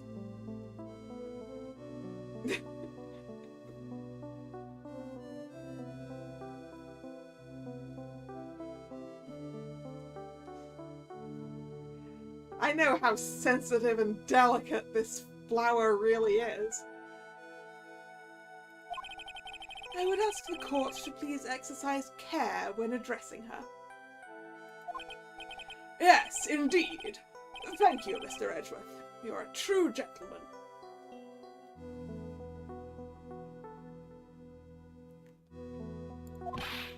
Miss Fay, you could learn a lot from this man.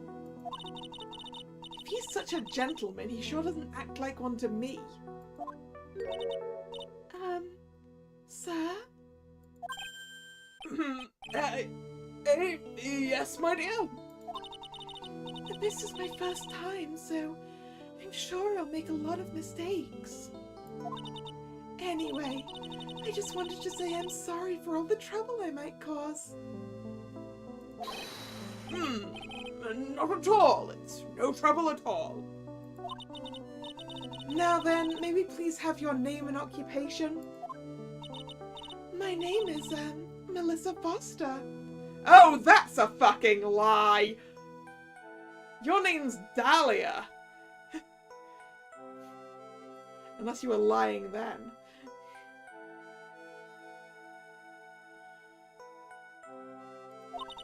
I'm a college student. A freshman in the literature department. Was that the department she was in last time? I don't remember. You were on the scene when the unfortunate event occurred, correct? Also, what's a freshman in the literary department doing up a mountain photographing flowers?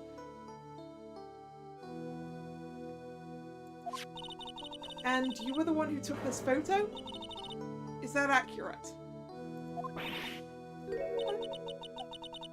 So mean!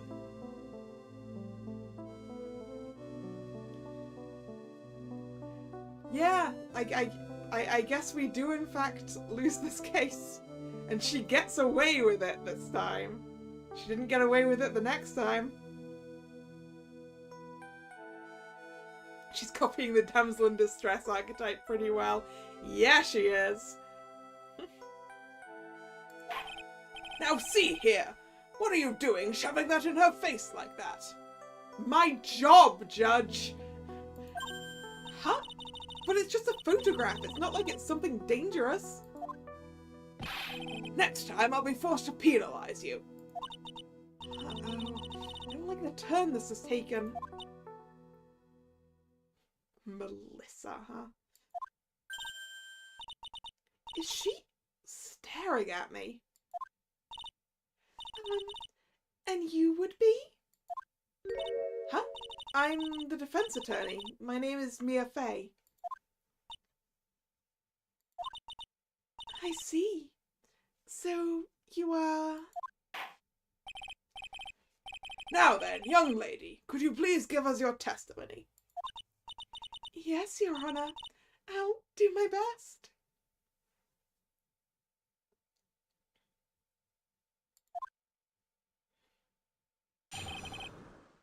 The witness's photograph. I was using my camera to take some pictures of wildflowers. Then I noticed there were two people standing up on the suspension bridge. Suddenly they just started fighting. That's when I hurried and took the photo that shows the crucial moment. So, girl, you're claiming that this is after they started fighting? Really? That's what you're claiming? You're claiming that this is the crucial moment? When they're 6 foot apart? Staring at each other?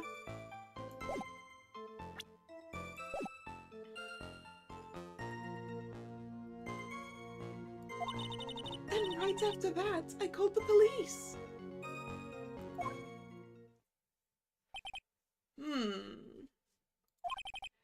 By the way, where were you standing when the incident occurred?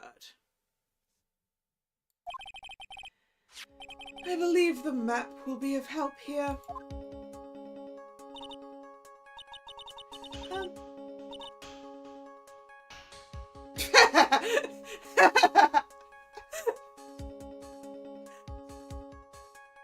Like hell you were!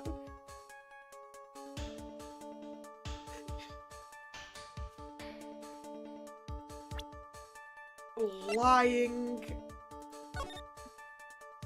Oh no, okay, I guess that clip thing is in the way.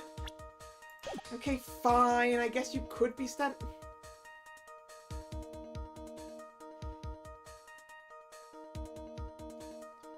They were way out on that bridge though then.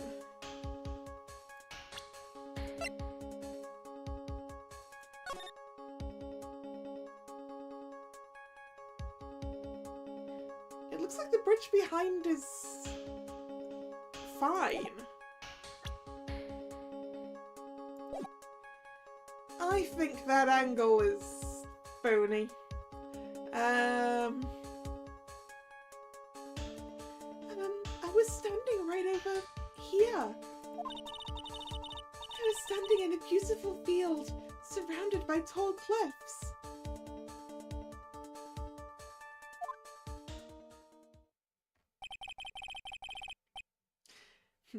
Who decides to take a photo during a moment like that? Someone who's trying to make an alibi for herself and frame someone. I'd really... yeah, Card, you weren't here the last time we saw Dahlia, were you? She's a lying bitch.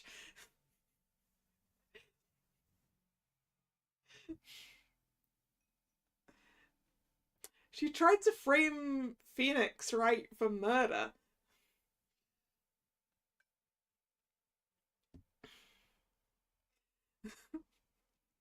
Although this is before that. So Mia doesn't know yet that she's a lying bitch. Who frames people for murder. And I guess that we won't get to prove that she was a lying bitch this time either.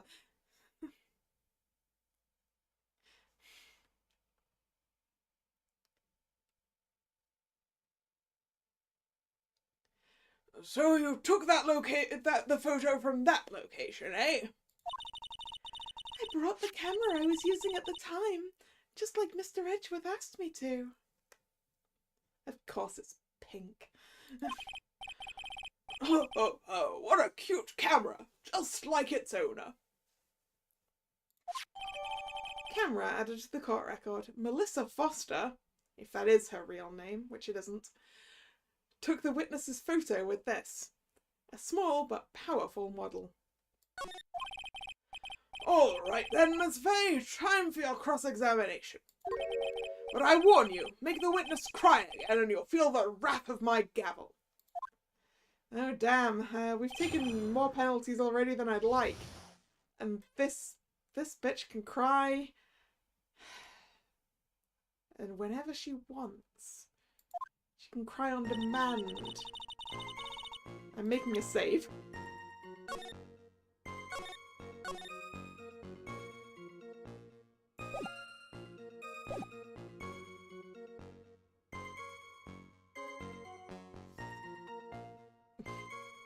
Yeah, we did just finish a case that involved a phony Phoenix, right?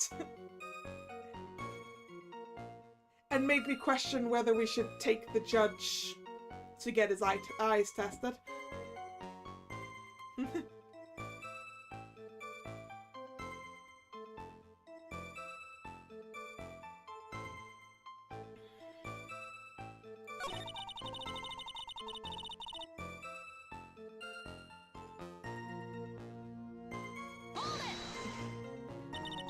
Was there anything strange about the two of them?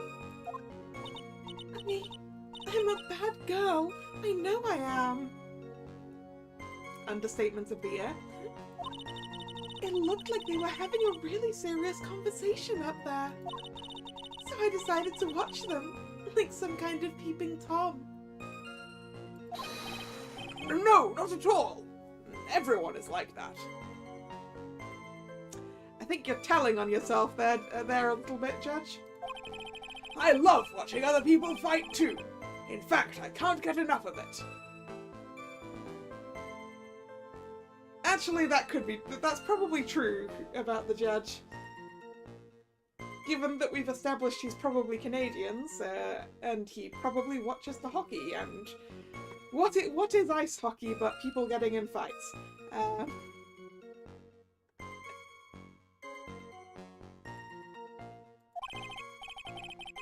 Actually, that's why I took this job in the first place. To watch people fight?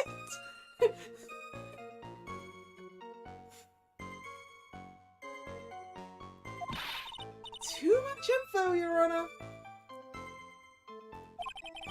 In any case, it's perfectly natural for you to have kept watching them, especially dressed as they were.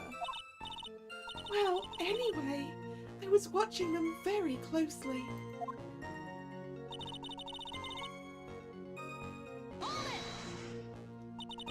Do you have any idea what they were fighting about? No. I have no idea. Why do you ask that? Oh, I just thought that maybe you overheard what they said.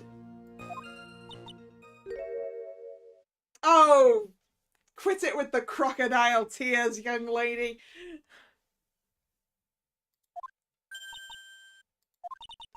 I would never eavesdrop. You just said you were.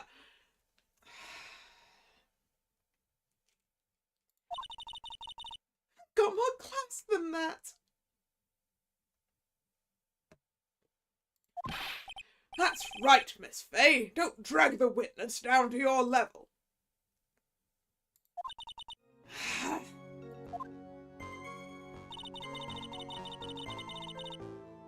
What kind of crucial moment? Why did you take a photo?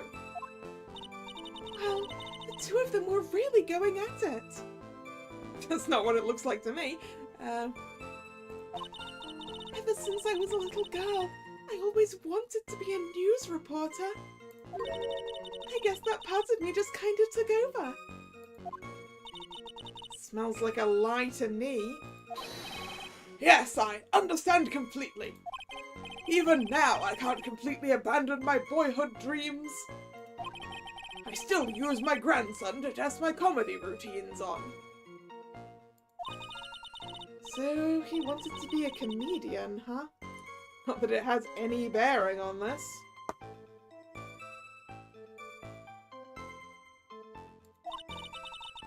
All I could do was use my camera. So I took a photo of the crucial moments and gave it to the police.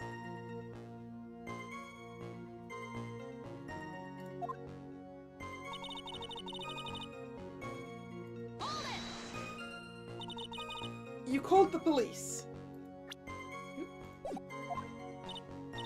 Yeah, because it looked to me like the murderer was going to try to escape. We were already moving before the call even came in. Thanks to the victim's note, we'd already started our operation. That was certainly tough luck for the criminal, eh?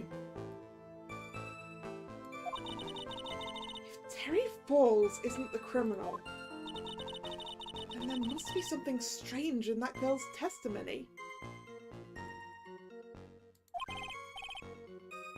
Be careful, kitten.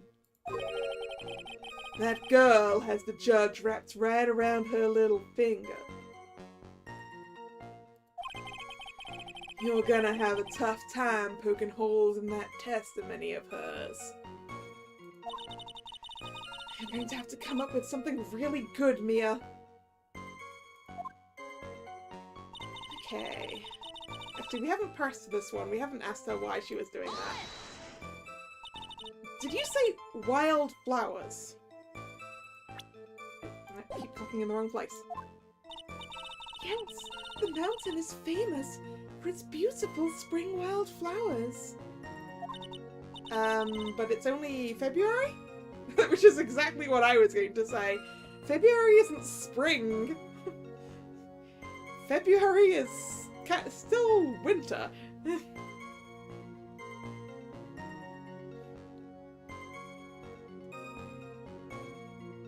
Yeah, why were you taking pictures of flowers on a rainy day? Why were you even out on a drizzly day? You look like the kind of girl who gets easily ill.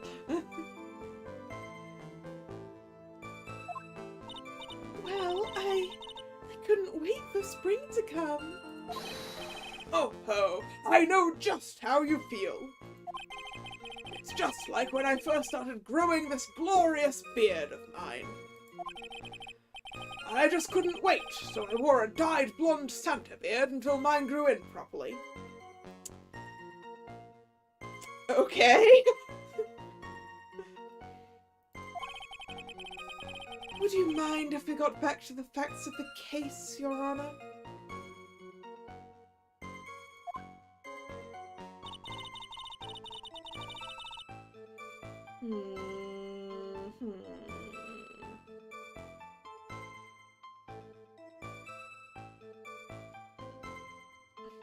Now you're wondering if that beard's fake? Ooh, it could be. Okay. Right, the evidence we have. We've pressed everything, so now evidence. The autopsy report, she was stabbed in the with a knife in the back. The map, where our witness is alleging to be here. I don't like that. The victim's note. It says, meet him at that bridge, wear a white scarf, talk to Dahlia, who is a liar.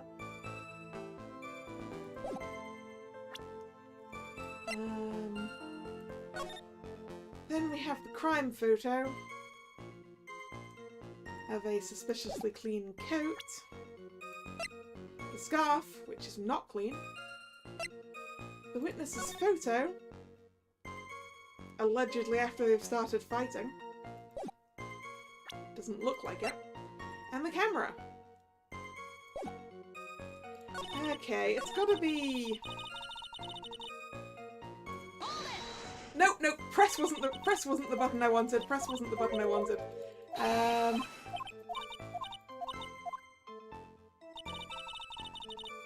Right. How the hell is this a crucial moment, lady? Oh good, that's right. Witness!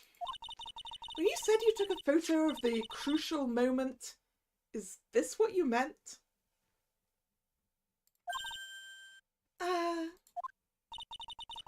All I can see in this photo are two people facing each other. You testified that you saw the two of them starting to fight. Normally, that's the kind of thing we would refer to as a crucial moment. Why haven't you presented a photo like that? Well, you see...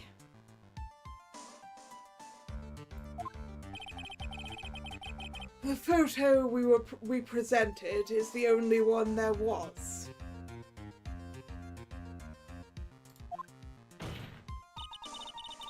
But if you really wanted to capture the crucial moment, then what happened next? You must have taken a photo of it.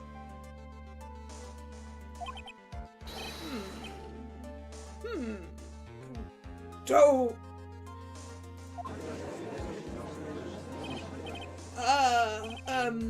my apologies, young lady. But Miss Fay's assertion is not without a certain amount of merit. He can certainly downplay a situation, can't he? I'm sorry. I'm a very bad girl. Yeah, we knew that. But why this time? I used it all up. The film, I mean.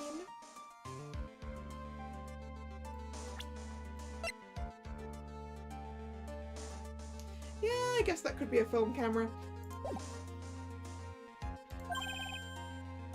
You ran out of film? This photo was the last one. What?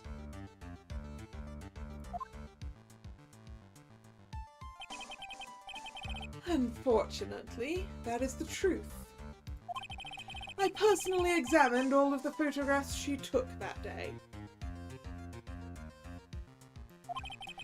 All of the other photos are of the witness herself playing among the wildflowers. Ha! Right! Right! So what we've just learned, Edgeworth, is that camera has a timer.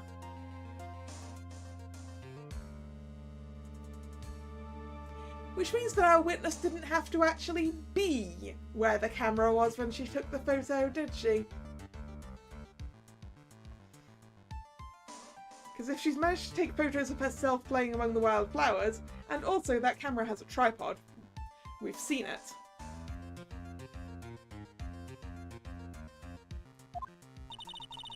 The witness herself? Then who took the photos? Well, you see, my camera has a timer feature built into it.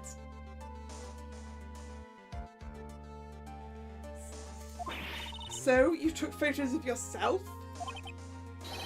I remember taking some photos of myself once too. Please, no details. It seems that Miss Fay's assertion was not so decisive after all. Wait a minute!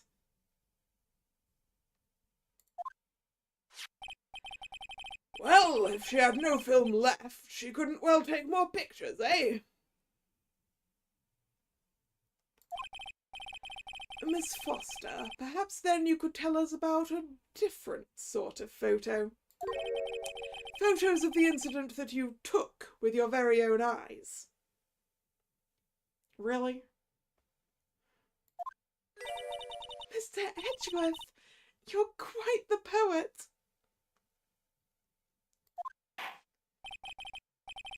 Well then, let's get back to the cross-examination. Let's hear your thoughts on the fight you witnessed. Yes, Mr. Judge.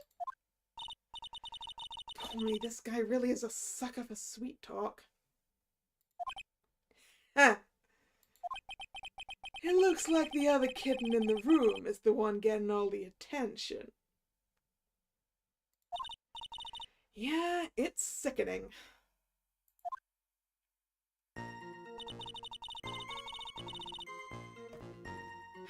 Okay. They started fighting. Ah. The victim turned around and tried to run away. Okay, this is new. The victim, why do you think she tried to run away? Oh! Wait a fucking second!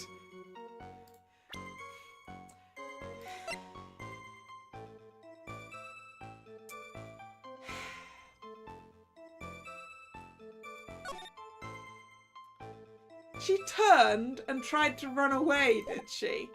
She tried to run away, did she? Run away to fucking where, girl?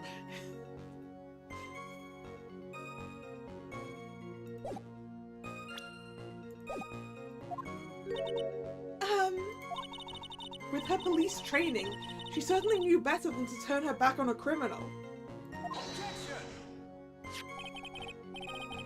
This was a large, powerful man with a knife. If it had been a quaggy woman like you, I'm sure she would have acted differently. Edgeworth is so rude. Quaggy? Why you... If it had been me, I probably would have jumped into the river. There's still something wrong with this testimony.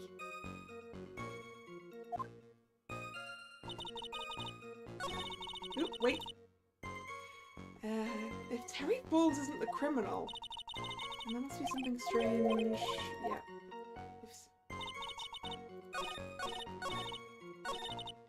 She only got about 10 yards before she was stabbed in the back. She couldn't have made a... She literally couldn't have gone 10 yards. Girl. She literally couldn't have gone 10 yards. Your picture places them basically in the center of this bridge. There is nowhere to go.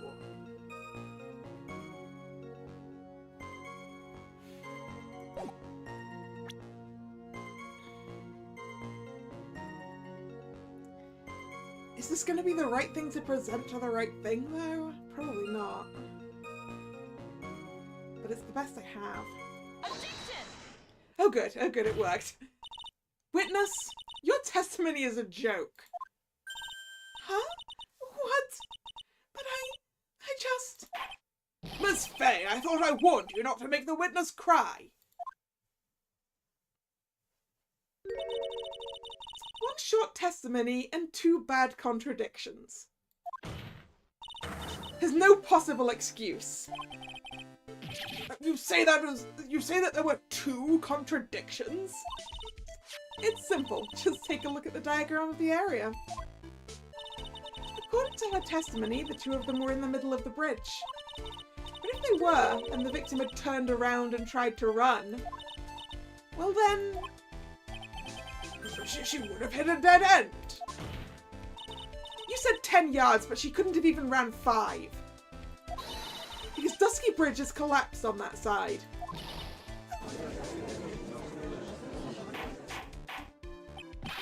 What does this all mean? It's very simple, Your Honor. This charming little witness told a charming little lie. That's all there is to it.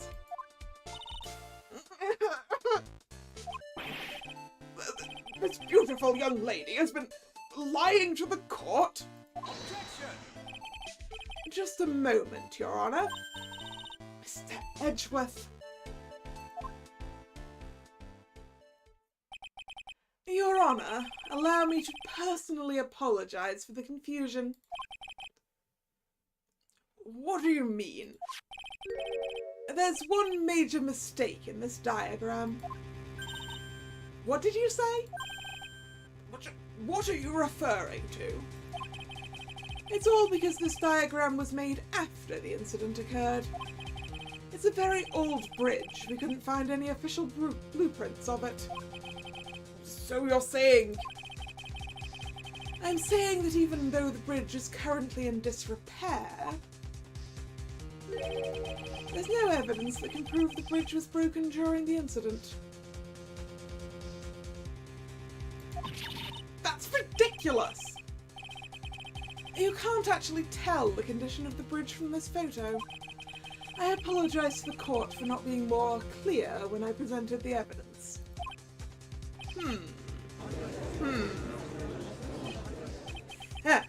That guy is good. What do you mean?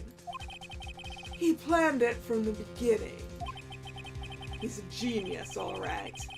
That diagram of the bridge was his insurance policy. What? That coward! Well, Miss Fay, it seems you've once again made a reckless accusation. I'm so sorry. I should have been more careful myself. No. It wasn't your fault at all. Now then, shall we go on with the trial? I'd like to establish, once and for all, what it was the witness actually saw. Indeed. All right, young lady. May I ask you to please proceed with your testimony? But it's so hard to go on. We're all on your side, Miss Foster. There's no need to worry. Just tell us what you saw. Yes, sir. Okay, and now we've reached the beginning of a new testimony. Given the time and the fact that I'm getting really hungry, I'm going to end the stream here. So, thank you very much for coming. It's been fun. We finished a case, and now we get to deal with this little lady again. If you're new here and you've enjoyed your time, please consider subscribing to the channel. You can also follow me on social media, which is linked in the description box. The streaming schedule for this channel is posted both over there on social media and over here on YouTube in the posts tab of the channel. This was the last scheduled stream of this week, so there'll be a new schedule up later. the next scheduled stream will be tomorrow, Monday, 7 PM, and no, not variable barricade drag. This month we are, we have to deal with the scheduling of the current Twisted Wonderland event, so it will be the next part of Twisted Wonderland's Halloween event. So yeah, hope to see you then, or another time. Once again, thank you very much for coming, and this is Kalla signing out. See ya! Bye bye!